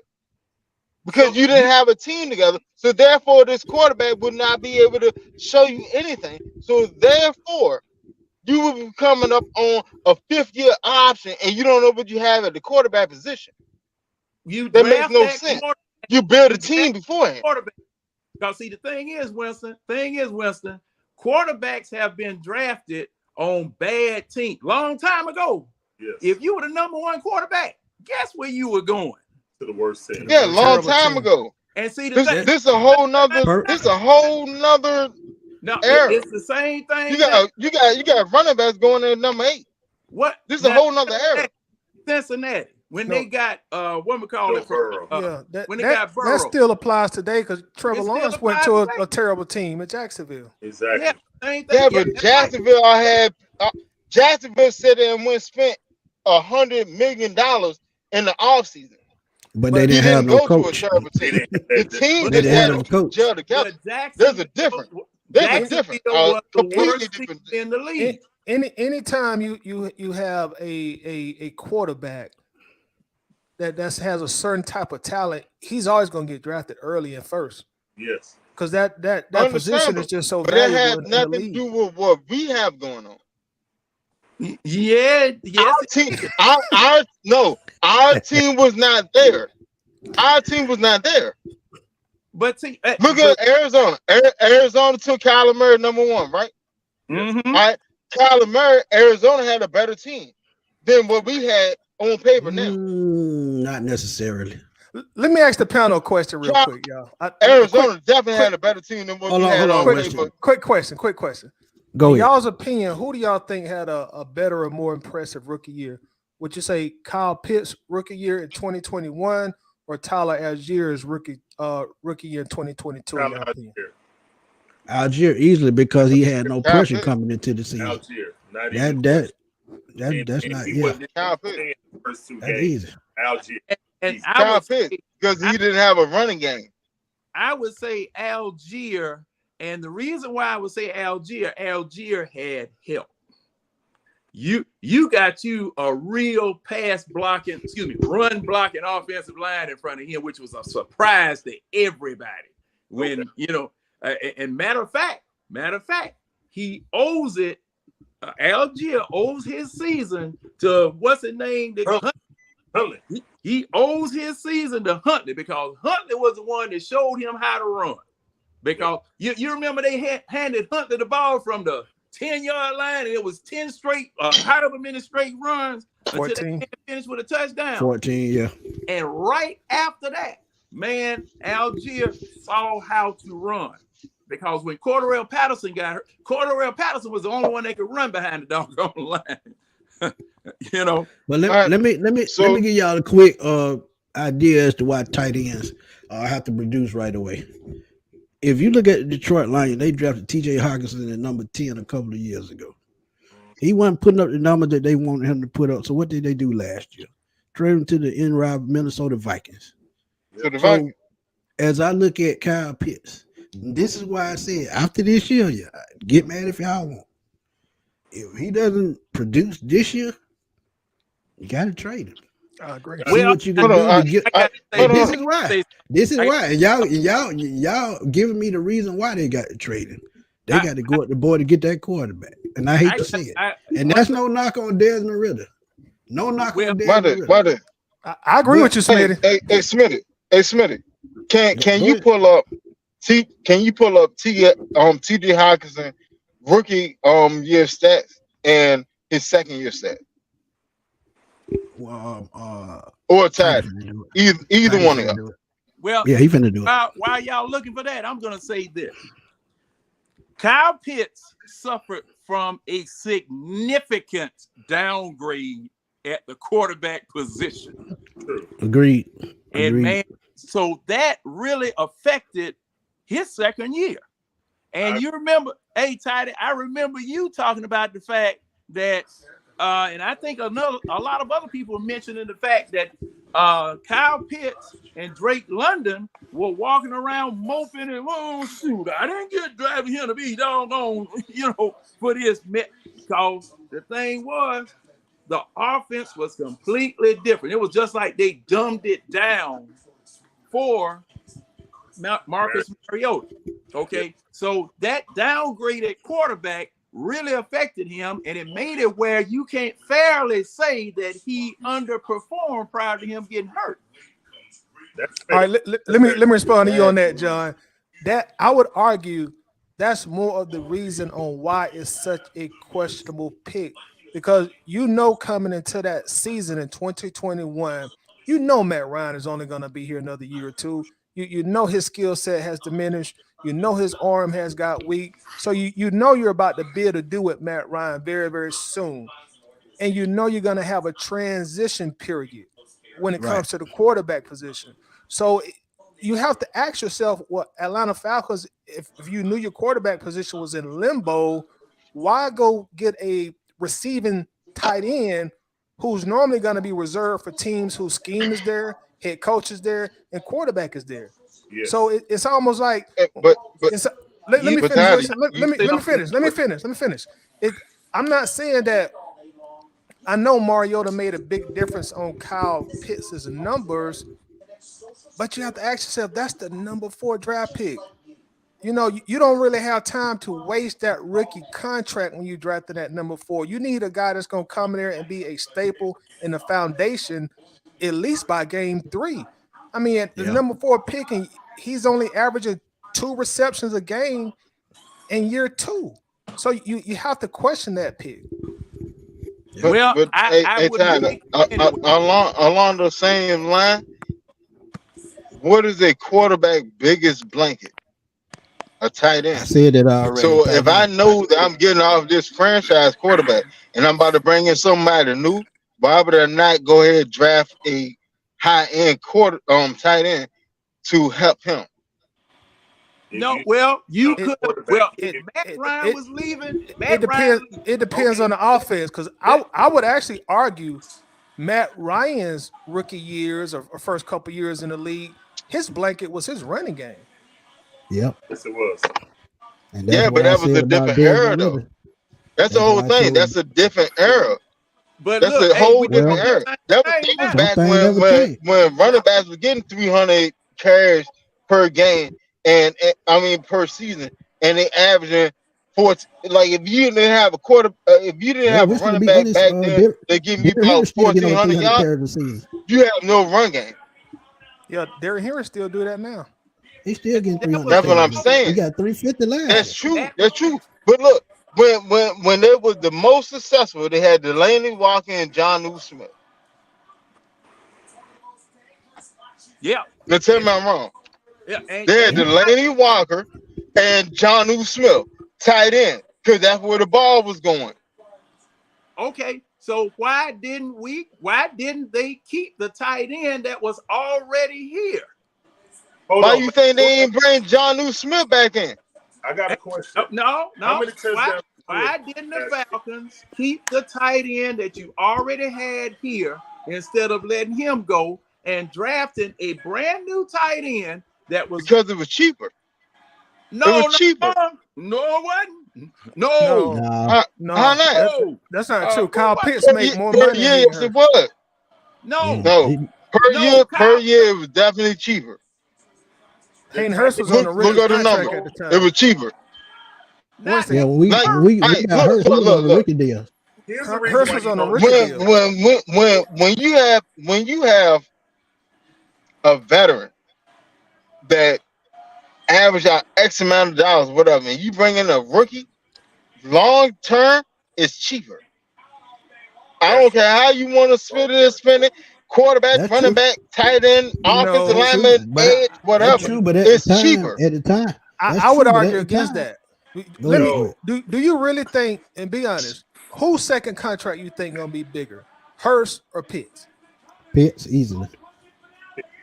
Who made the most as a rookie, Hurst or Pitts? I'm gonna be honest with you. But at the same time, y'all got to remember, Hurst. Go ahead, Wallace. Go ahead, Wallace. At the same time, y'all got to remember, Hurst had done got he was on his 5th year option, right? So it got canceled out. So that way, if you don't bring Pitts in, now you gonna have to give Hurst a new deal the next year. We weren't gonna keep a big money deal. Yeah, you have to give Hurst a big money 10, deal. $12 million. You cut him. You sent him. You sent him. That's exactly what we did. We cut him. Yeah, they cut. We got rid of him too early. Hold on. Who did we cut? Who did we cut? Hayden Hurst. He was in last year's deal. He was on his 5th year option. Remember they didn't we traded him out. Option. He left in free agency. Guys, we found Pruitt who got because so what? Hold on. When he left in free agency, what was the deal that he get? We found Pruitt off the scrap heap. They got more touchdowns than Kyle Pitts ever thought about. He had 4 last season. This is why you don't that's true. A tight end at number 4.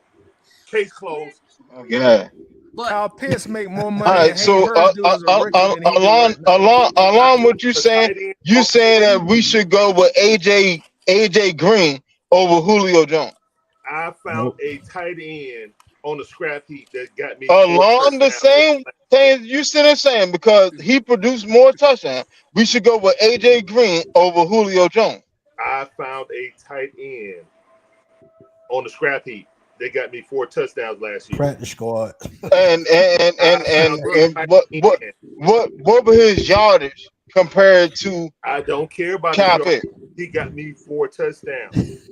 So along the same lines, then you should go with AJ Green over Julio Jones. I'm not talking about Julio Jones. I said no, because that's what you basing your things on. You basing your shit over touchdown. This can't throw the ball to himself. Is not everything. In an offense, everybody has to play their role. That's the whole thing with a defensive line.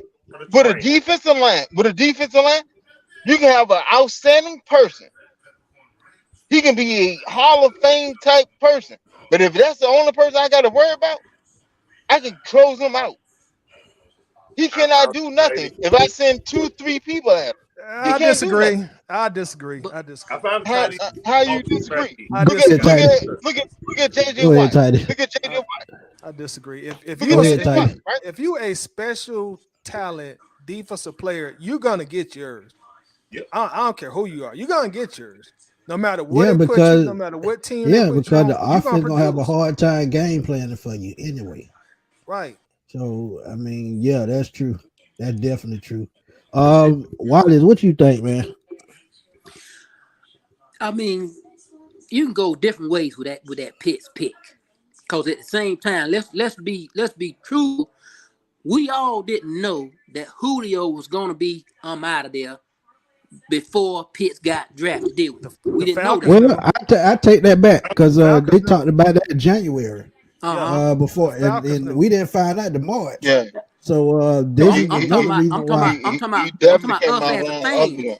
Oh yeah, I'm us talking as about us fans, as we the did. fans. We didn't know Yeah, that yeah, yeah, Julio was gonna be up yeah, out of there.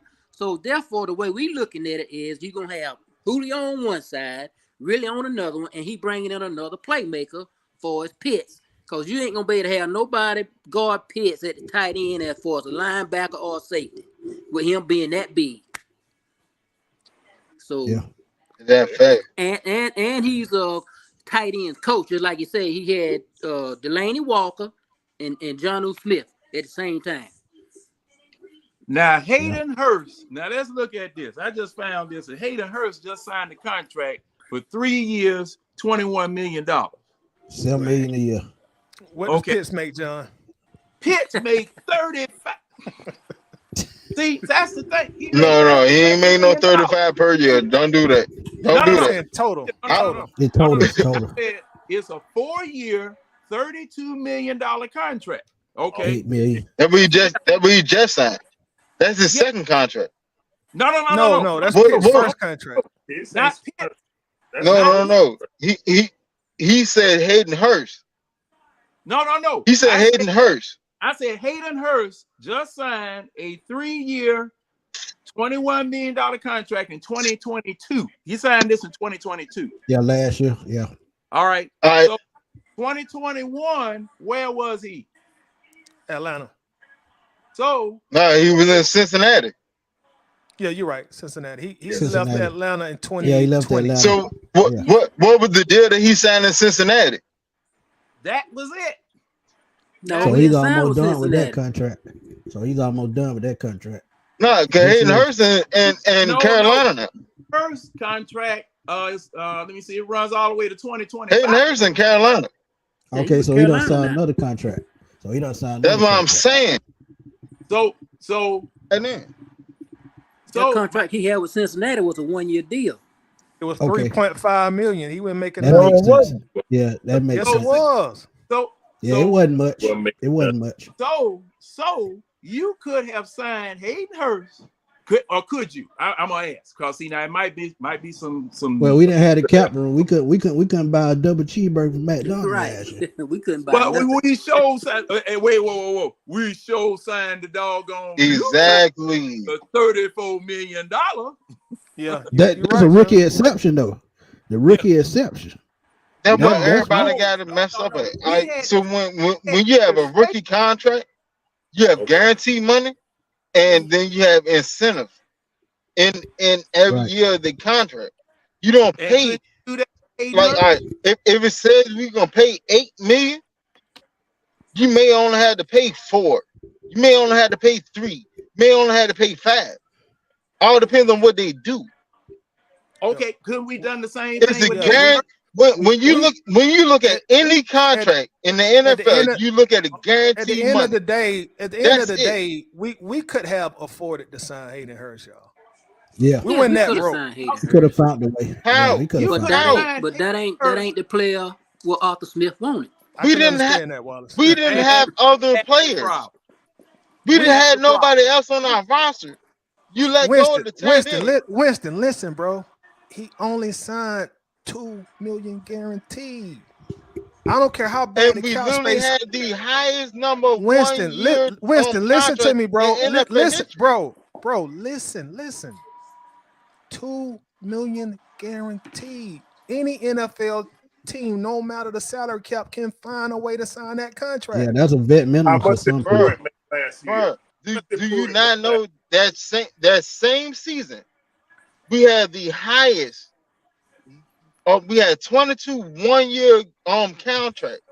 That's NFL record. We did not have the money to sign Hayden Hurst Yes, we did. to fill out our roster. Versus, wait, No, we Yes, didn't. we did. If we wanted, to sign Hayden Hurst, we could have signed Hayden Hurst. I don't need to Google it, bro. I'm telling you, if we wanted to sign 2021, we literally signed the highest number of 1 year contract. What do you think Hayden Hurst signed? A 1 year contract. At $5 million. We didn't have the money for that. Winston, you're not listening, bro. Yes, you're not listening. You responding. Yes, he signed a $3.5 million deal for $2 million guaranteed. And guaranteed money is what really matters. Exactly. Yeah, because of the incentives. He had incentives on the back end. All right, you got it. This is the thing too. This is the thing. Look at the numbers. I don't look at the numbers. And look at the numbers he put up. This is the same. They went to the Super Bowl that year. See, we had to carve out money to sign Hayden, to sign Kyle Pitts. We had to get rid of money in order to be able to sign him. We got rid of a good linebacker in what was that linebacker name? He went to Jackson. Oh no, not Deion, because we traded him later in the season. No, in 2022. Oliver Cohn. No, yeah, thank you. Yeah, 4 years went down Jacksonville. We had to part with him in order to get some money, and then we had to restructure Matt Ryan too, didn't we? No, Fourier didn't lead to we restructured him, Grady, and but Fourier didn't lead to 2021. Yeah. And we had to do but let me tell you, this is all the same offseason. We did not have the money to sign him.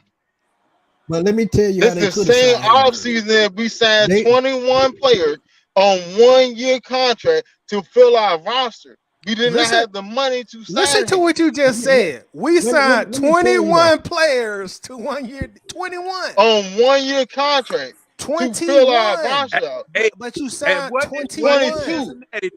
What did Cincinnati do? 22. Cincinnati got him for 1 year. And see, all we needed to do had abundance of money. Go look at his cash space. And for somebody else, you did not need a Kyle Pitts. Not with an aging. Go look at Cincinnati cash space. Cincinnati had like $80 million cash space because they didn't spend money. But let me tell you now. That's how they end up going to the Super Bowl. That's how they end up going to the Super Bowl. Could it load it up that year? Falcons could have signed Hayden. They could have took a flyer on Mike Davis. Let's just be real. They paid Mike Davis $3 million and he didn't do nothing. How much spending? Exactly. We didn't have the money to have Hayden Hurst. But you can't give it to Hayden Hurst instead of nobody knew what CP was going to do. Nobody was going to do what CP. Nobody knew what CP was going to do. What everybody's trying to explain to you, but you don't want to take it is if we wanted to sign him, we could have. We had the money. You're trying to say we didn't have the money, but we did have the money. Yeah, we signed other players instead of him who they felt like they needed instead. And they felt like they could feel like that. We did with Lamar this offseason. Hey, it's the exact same thing. Instead of spending money on one player, let's spread this money out and build up a better team. Winston, he ended up going 7-10. He only had $2 million guaranteed, bro. That is nothing. It doesn't matter though. There's too many guaranteed. How many players did we sign on out of the 22? That is Starbucks money in the NFL, bro. $2 million.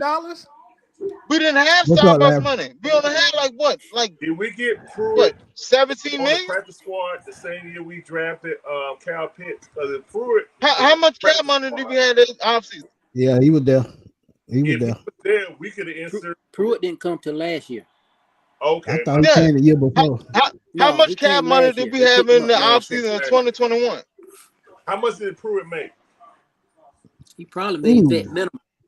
Vet minimum. He don't make a lot, I'm sure. Because he was a practice squad player. They added him during training camp. A couple $100,000. Practice squad player. Yeah. So I got 4 touchdowns. How much money did we have in the offseason of 2021? I got 4 touchdowns for like $400,000. I think that's good quality. What y'all think? That means I could have just found somebody else.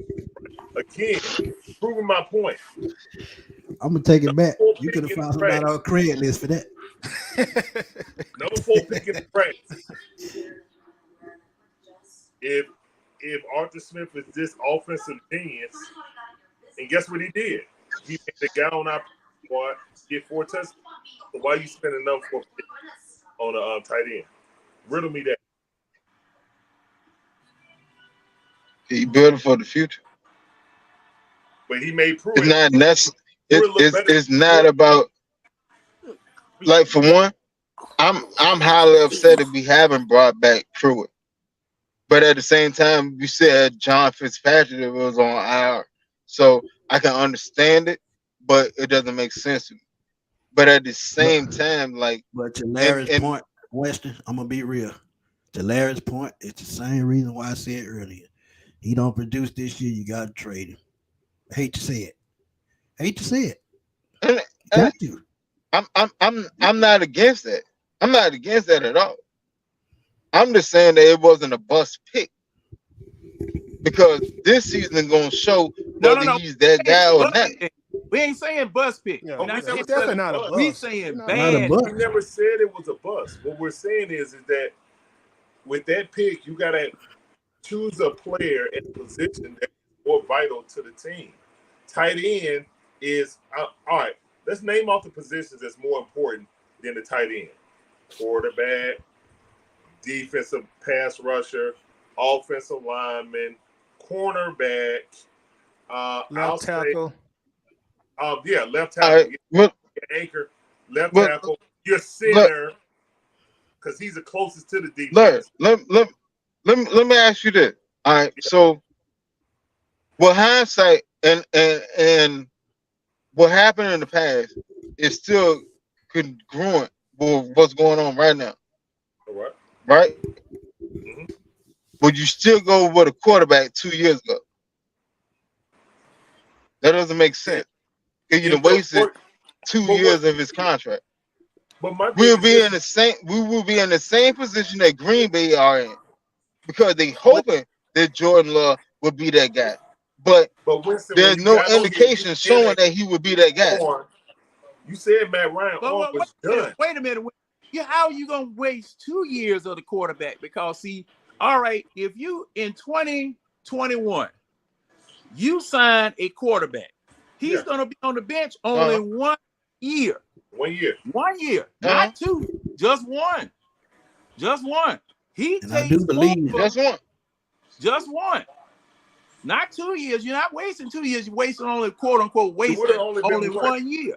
Okay. Yeah, Now, because hey, you put him in there and see what you got, and at a rookie contract, you can be ready to trade him if he doesn't pan out and not spend a whole bunch of money for a quarterback. But a tight end. So therefore, you will be in the same situation that we are in right now.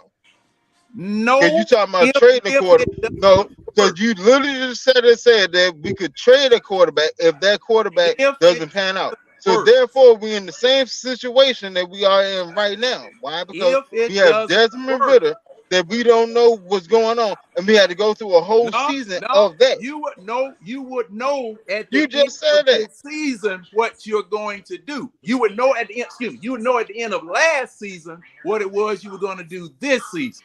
Okay, not it's not a waste because you got to have John. Let all right. So let me put it to you like that. If we had drafted a quarterback in 2021, right, and he sat that whole season, all right, we throw that away. He come in to play last season, looked like a whole complete bust, right? So then how you think our draft would have came out this year when we only had what 6 picks? We only had 6 picks this season, right? We still would have took Robinson. So imagine the draft capital. Imagine the draft capital that we had to spend to go up to. – Oh man! No, hey, what happened? I think we still pick Bijan. Which in turn put team because he needed behind the A-ball. That makes no sense. But see, look. See, that makes no sense. But the thing is, if the Like, tight end, like and if the everybody tight think end that going to go get a ain't, quarterback is so easy. Either you can lose astronomically, or you have to spend everything to go up to go get a quality quarterback. It's one of the two. well, see the thing that We that had was 6 picks. said. We would What you have to just trade said at is least the what 2 or what 3 of you those just picks. said No, is not the 2. reason. We had to spend like at least 3 or 4 of those picks to go up to go get a quarterback. Depending upon what your record would have been, because That see, makes no sense. if you had say for instance the quarterback was a bust and you had another 4-12 record, you would have ended up between picks 1 through 5 anyway. Okay, now But thing John, we is, would have never went to a 4-12. Look at what we just did with the bum ass quarterback we just had. We just went 7-10 with but see, Marcus Mariota throwing off his back. I You see what I'm understand saying? Like I everybody's sitting there understand that, thinking like the quarterback On is so that note, dependent on this team. on that but note, man, we got to end. We had 2 hours, but okay, hey Winston, we gonna have a show on that. yeah, Hey John, go live on Facebook. Go Okay, live on Facebook. okay. oh boy, y'all go be up Hey, 2 o'clock in the everybody in the morning. panel, y'all can join us on that. Let's Gonna be get it. Waffle House crew. Boy, what you talking about? Crystal At and the end of the somebody. day, y'all didn't like the Pitts pick, basically. I can't lie, Winston. I mean, I Wallace, do. you know, I didn't. I That's called all it for is. it. Is that they didn't like the Pitts pick. That's all. I'm gonna be honest with it. I called for it, but Michael Parsons was my guy from the start.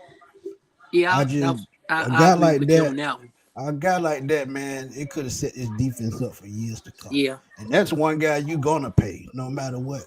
And now Dallas is trying to make him a full-time defensive end, which I think is a mistake instead of letting him move around the field and Yeah, I would let operate the way he usually operates.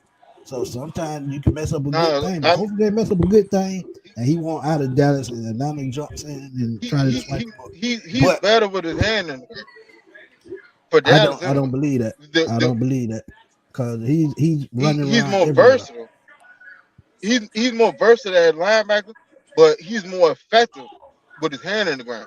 That way he get majority of sacks at. Hey man, I looked at a He's lot of more Dallas games versatile, being able to just to drop see back in him coverage play. and all that. And but when he was he would have standing fit up, in. He would have fit in with us. He would have fit He in. would have, yeah. man. Yeah. I mean, He, dude got a stupid spin move. yeah, he would have fit in on Stupid any spin team he went to, y'all. bro. Any team. He's just that talented. Real good. I would have took Parsons over Pitt, but at the same time I know what the pick was gonna be. Like you gotta look at all the variables and just narrow it down. Boom, boom, boom, Whoever boom. It's asked going that Pitt. question, whoever asked that question about Trey Lance starting for the 49ers, Yeah, we're gonna no, ask that. it's Yeah, Brock Purdy. No, it's nah, wrong. they wasted a pick just like They wasted a whole the bunch of Jets draft did, picks. just like the Jets did with Well, Zach Wilson. They hey, wasted a pick on the hey, quarterback. look, you got to go get it. Hey, Wilson, I'm gonna have to make it tomorrow because I gotta go get me something to eat. I forgot I ain't ate nothing. Hey man, if I come up there, you gonna feed me? Y'all gonna be at the Waffle House arguing, but Oh no, Hey, we John, gonna you had to put your glasses on to find out that you ain't eat nothing. yeah, I done got that old. man, this has been a great show, It man. be And, like that, big job. it's been a great show, man. I want to thank my boy Titus for stepping in for my boy Alberto tonight. Thanks for Great having me. topic that he brought to the table, man. Y'all please, again, man, go check him out on Atlanta Bird Gang on YouTube, Atlanta Bird Gang on Facebook. My boy Larry Dixon, the Dixon Way. Y'all please go check him out on YouTube as well. Braves, Falcons, Hawks. He does live streams, live reaction shows. So y'all please go check that out. Mr. Wallace Smith, he's always joining me, man. Big supporter of mine. My boy Winston, man, the debate king. He'll debate you till you blue in the face. But Yeah, and then now. and a lot of my supporters, Falcon content creators, y'all go in the description of this video. After you press the like button, check out the other Atlanta Falcons content creators, and there's some new ones in there. Scott Kennedy, Giving Game Sports, Rakondo King, Chris Moore. ATL, y'all please go Georgia Faith. ATL GA Faithful. So I mean, That's what I'm saying, man. It's some great content creators out here. So man, y'all please go check them out. And again, Tidy man, thank you for filling in, man. Truly appreciate it. Thanks for having me. But we're gonna have another discussion soon, man. Probably come on tomorrow night. We're gonna do training camp battles, and we're gonna talk linebackers. And the Falcons, that's one of the biggest question marks going into this offseason is the linebacking core. But we'll see what we can work with tomorrow night. And till then, for me, my boy Tighter, and the panel, we will holler at y'all later, man. Peace, y'all. Thank you. Peace out. Appreciate y'all. Y'all be